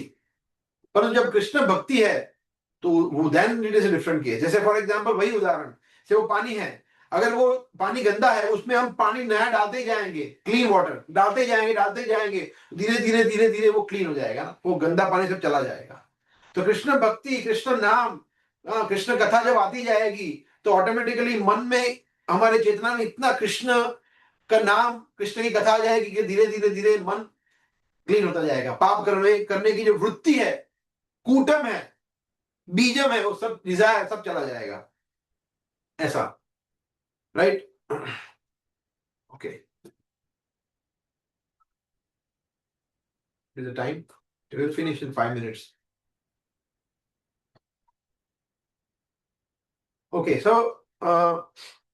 जो ये टेक्स्ट है, फर्स्ट टेक्स्ट, उसमें तपस्या का बताया गया ना, क्योंकि वेग को कंट्रोल में करना, इंद्रिय को कंट्रोल में करना मतलब तपस्या। सो तपस्या का मतलब क्या है? सबसे पहले हमने समझा तपस्या का मतलब है कि स्वैच्छिक रूप से कुछ इनकन्वीनियंस को स्वीकार करना, वॉलंटरीली, कि ठीक है मैं ये नहीं करूंगा। क्यों? क्योंकि हमें कुछ हायर गोल है हमारा, हमें एक एवरलास्टिंग हैप्पीनेस चाहिए, हमें एक शाश्वत सुख चाहिए, इसलिए हम वॉलंटरीली कुछ इनकन्वीनियंस को एक्सेप्ट करते हैं। जैसे एकादशी में उपवास करना, सुबह जल्दी उठना, 2 घंटा एक जगह पे बैठ के माला का जप करने का प्रयास करना, फिर 1 घंटा 1.5 घंटा पढ़ने का प्रयास करना। लाइफ में कभी पढ़ा नहीं है प्रभु जी, 12 12th के बाद कॉलेज में भी नहीं पढ़ा है मैंने, अभी पढ़ना है, क्या करें? बिकॉज इच्छा नहीं है, फिर भी करना, दैट इज तपस्या। ऐसी अनेक तपस्या है, तो कुछ उदाहरण लिए, तो दैट इज तपस्या। सो इसलिए हमें मेथोडिकल, प्रभुपाद कहते थे हमें मेथोडिकल ट्रेनिंग चाहिए तपस्या के लिए। और हम देखते हैं, जैसे हमने चर्चा किया ना, कि जो डिवोटीज नहीं है, भक्त नहीं, वो भी तपस्या करते हैं। जैसे वो सिंगर्स है, वो कुछ प्रकार का कुछ खाने पीने में बहुत ध्यान रखते हैं ना, गला बैठ ना जाए। एथलीट्स है, बिजनेसमैन है, सेलिब्रिटी है, वो ध्यान रखते हैं अपने शरीर का, इंद्रियों का, राइट। परंतु हमारी तपस्या होती है, हमारी तपस्या होती है दिव्य। अभी हम सुन रहे थे ना भगवान ऋषभ देव की शिक्षाओं में, तपो दिव्यम, लास्ट फ्राइडे हम लोग सुन रहे थे हरीश गोविंद प्रभु से, तपो दिव्यम पुत्र का ये सत्यम शुद्ध ये अस्मात् ब्रह्म सौख्यम तो अनंतम, कि व्यक्ति भक्त है वो दिव्य तपस्या करता है। उसकी तपस्या किसके लिए? ब्रह्म सुख को, आनंद को प्राप्त करने के लिए, जो अनंतम है, जो इटर्नल है, भगवान की भक्ति का सुख प्राप्त करने के लिए है, right. Okay, so will go next slides.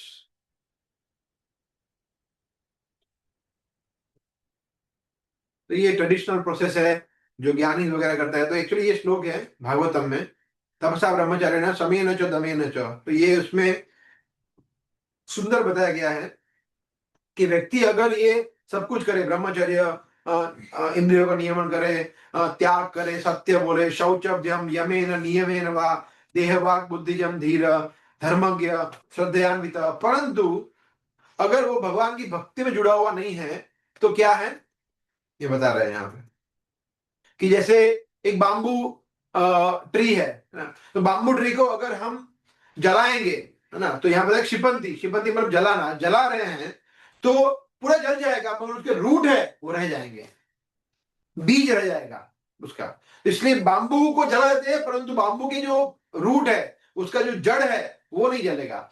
इसलिए अगर कृष्ण भक्ति नहीं है तो पाप कर्म में सब कुछ चला जाएगा, भाव प्रारब्ध प्रारब्ध सब कुछ चला जाएगा, परंतु जो बीज है वो रह जाएगा, वृत्ति नहीं जाएगी। वो सिर्फ उसके बाद का श्लोक है जिसमें बताया गया है वासुदेव केवल या भक्ति, सिर्फ कृष्ण की भक्ति से ही वो जा पाएगा, ऐसा। सो यस, यहाँ पे बताया गया है कि हम जो ये प्रैक्टिस करते हैं, जो भी भक्ति की प्रैक्टिस, क्या होता है, जो कृष्ण कॉन्शियसनेस है, भक्ति है, वो इंद्रिय सिंफुल रिएक्शन है उसको भी डिस्ट्रॉय करता है, जो इच्छा है उसको भी डिस्ट्रॉय करता है, और वृत्ति है इसको, यहां तक कि अविद्या को भी वो डिस्ट्रॉय कर सकता है कृष्ण भक्ति।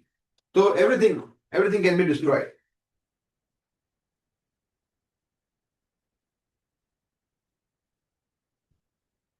यहाँ बताया गया है कर्मी, ज्ञानी और योगी, है ना। तो भौतिक इच्छा है, कोई बोल सकता है कि भौतिक इच्छा रखने में प्रॉब्लम क्या है। यहाँ पे देखिए, कर्मी है उसको गाड़ी चाहिए, धन चाहिए, धनम जनम सुंदरी सब चाहिए। ज्ञानी है उसको ब्रह्म ज्योति में लीन होना, योगी है उसको सिद्धि प्राप्त करनी है, राइट।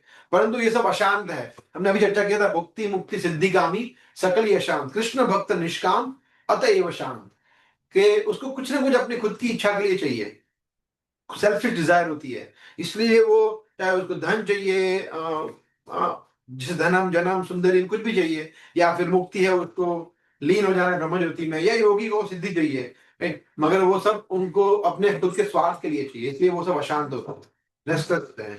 परंतु जैसे भोगी है, तो भोगी जो है वो एक पेंडुलम है, उसमें एक्सट्रीम उसको भोग करना है, एक्सट्रीम भोगी करना और कुछ नहीं है। और त्यागी है जो रिनाउंशिएट, वैरागी, उसको कुछ नहीं करना है, बोला कुछ नहीं चाहिए, भक्ति भी नहीं करना है, सब कुछ त्याग दो, वो पागल है, ये भी पागल है, वो भी पागल है। परंतु जो भक्त, भगवान का भक्त है, वो समझदार है, वो बुद्धिशाली है, उसको बताया कि नहीं, मतलब मैं गाड़ी चलाऊंगा, मैं आईफोन यूज करूंगा, परंतु मेरे खुद के लिए नहीं, भगवान की सेवा के लिए। तो आईफोन का त्याग भी नहीं करता है, और आईफोन में पूरा दिन वो नेटफ्लिक्स नहीं चलाता है, दोनों नहीं करता है वो, मगर भगवान की सेवा के लिए यूज करता है। तो that is the best use of bad bargain जो हमें भौतिक जगत मिला है, उसमें हम कैसे कृष्ण भक्ति के लिए सब कुछ यूज कर सकते हैं। तो that is what it is. तो कृष्ण भक्त जो है वो हमेशा पीसफुल रहता है, बिकॉज उस वो ना तो एंजॉय करता है, ना रिनाउंस करता है, वो सब हर एक चीजों को भगवान कृष्ण की सेवा में जोड़ता है, ऐसा। तो कृष्ण भक्त निष्काम अतएव शांत, है ना। यहाँ बताया गया कि कृष्ण भक्त जो है वो सिर्फ भगवान की इच्छा तृप्ति करता है, इसलिए वो हमेशा शांत रहता है। या चैतन्य चरितामृत में ये श्लोक आता है। तो क्यों ये लोग शांत नहीं है, जो ज्ञानी योगी है, क्योंकि उनके, वो कुछ भी करे, पाप, जो पाप करने की वृत्ति है या भौतिक इच्छा है, वो उनकी खत्म नहीं होती। उनको कुछ ना कुछ तो प्राप्त करना है ना, चाहे उनको सिद्धि प्राप्त करनी हो, चाहे उनको ब्रह्म ज्योति में लीन हो जाना हो, चाहे उनको भौतिक इच्छाएं हो, उनको हर एक व्यक्ति, हर एक चीज, ज्ञान, बुद्धि, वो सब भौतिक इच्छा है, वो सब मटेरियल डिजायर है। इसलिए वो लोग शांत नहीं रह सकते, उस लोग सुखी नहीं सकते, वो पाप कर्म कर रहे हैं इसलिए, राइट। परंतु जब व्यक्ति भक्ति में जुड़ता है, तो जो समझ लीजिए कि वो कैजुअल भक्ति करता है, थोड़ा बहुत ऊपर ऊपर से भक्ति करता है, तो भी उसके पाप कर्म के परिणाम जो है, सिंफुल रिएक्शन, वो खत्म हो सकते हैं। अगर व्यक्ति थोड़ा और सीरियस हो जाए, तो उसकी जो पाप कर्म में जो पाप कर्म करता है, सिंफुल एक्टिविटीज, वो चली जाती है, वो फिर पाप ही नहीं करेगा, परिणाम नहीं, पाप ही चले जाएंगे, पाप करने की, पाप की जो क्रिया है वो चली जाएगी। और वो और इंटेंस भक्ति करता है जब व्यक्ति अच्छी तरह से, तो उसकी भौतिक इच्छाएं चली जाती है। मतलब कौन से स्टेज पे आ गए अभी हम, कि जो अ, बीज है, बीज, सिंफुल सीड्स, वो चले जाते हैं।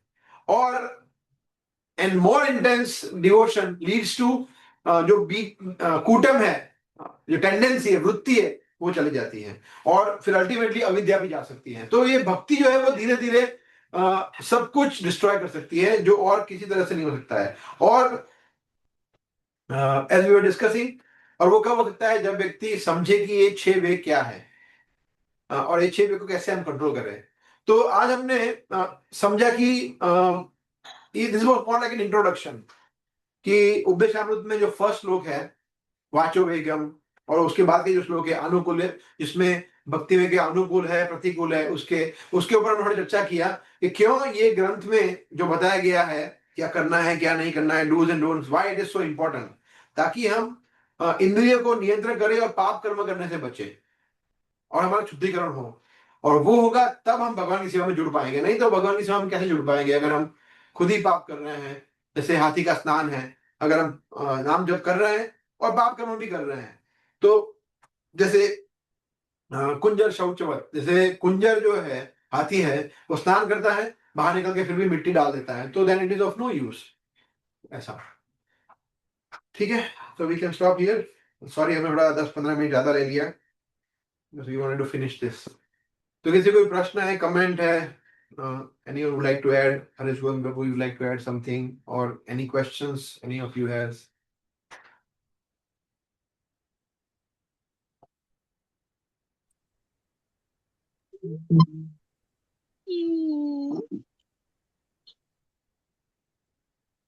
हाँ,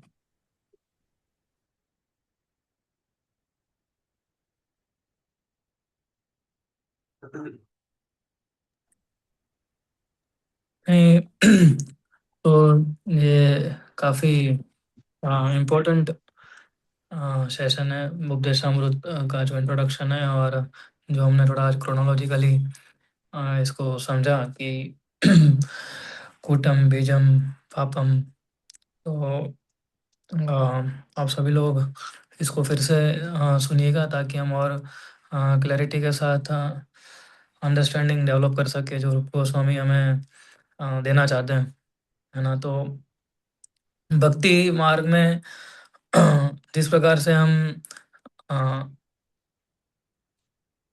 जो प्रोसेस है वो प्रोसेस को समझने के लिए रूप गोस्वामी ने हमें इतना डिटेल्ड वर्जन दिया है चैतन्य महाप्रभु के आदेश अनुसार। चैतन्य महाप्रभु खुद ने ट्रेनिंग दिया था रूप और सनातन गोस्वामी को, और उन दोनों ने हमें जैसे समझ सके उस प्रकार से हमने इसको रिप्रेजेंट किया उपदेशामृत और नेक्टर ऑफ डिवोशन में। तो थोड़ा टेक्निकल सब्जेक्ट है, पर ये काफ़ी इम्पोर्टेंट सब्जेक्ट है कि किस प्रकार से इससे एक चीज़ एस्टेब्लिश होती है कि किस ये भक्ति योग जो है वो कितना हमारा जो जो हमें प्राप्त हुआ है वो कितना महत्वपूर्ण है ना। तो इसको और डिटेल्ड में हम लोग चर्चा करेंगे आगे इन सारे जो वेग है उसके ऊपर नेक्स्ट 2 सेशन के अंदर। लेकिन ये जो पाप की वृत्ति जो है उसका जो पूरा हमने देखा सीक्वेंस, वो सीक्वेंस को हमें अ, समझना चाहिए गहराई से, तो ही हम जो है पाप में वृत्ति से बचेंगे।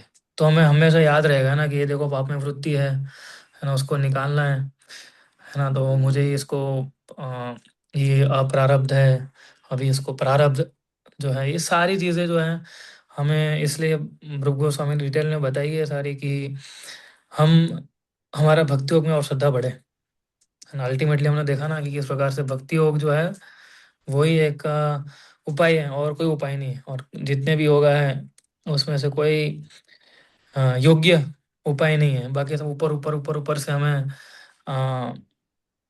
हेल्प करते हैं। पर अगर पूरा ही प्योरिफिकेशन करना है, पूरा ही अगर हमें शुद्धिकरण करना है हमारा, तो भक्ति योग जो है वो इम्पोर्टेंट है। और उसके लिए सारे वेग को कंट्रोल करना और फिर आगे कौन सी चीज़ें नहीं करनी है करनी है, भक्तों के बीच में संबंध है, सारी चीज़ें फिर उनको समय धीरे धीरे एक एक एक एक एक करके सीक्वेंस में हमें बता दें। Thank you.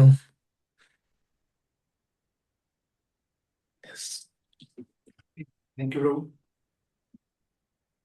सो हम अभी इसको आगे समझेंगे जैसे बताया नेक्स्ट इस बार हमने ये मंडे थोड़ा पॉसिबल नहीं था हम लोगों के लिए, बट अदरवाइज हम नेक्स्ट वीक से वापस मंडे ही हम इसको कंटिन्यू करेंगे इंस्टेड ऑफ ट्यूसडे। तो आई थिंक आप लोग उसी तरह से प्लान करिए। और जैसे अरुष्मा बता रहे थे ये बहुत ही इम्पोर्टेंट है हमारे नेक्स्ट 2-3 महीने जो हम ये करेंगे। One of the most important topics Upadeshamrita, तो इसको अच्छी तरह से आप समझिए, नोट्स बनाइए, लिखिए, वापस सुन सकते हैं, क्वेश्चन पूछ सकते हैं पर्सनली भी, यहाँ पे भी। इसको समझना बहुत जरूरी है, और अगर इस तरह से अगर इसको समझ के अच्छी तरह से अप्लाई करते हैं then we can surely improve in our devotional life. Okay, thank you very much. Okay, Hare Krishna. Shri Prabhupada की जय।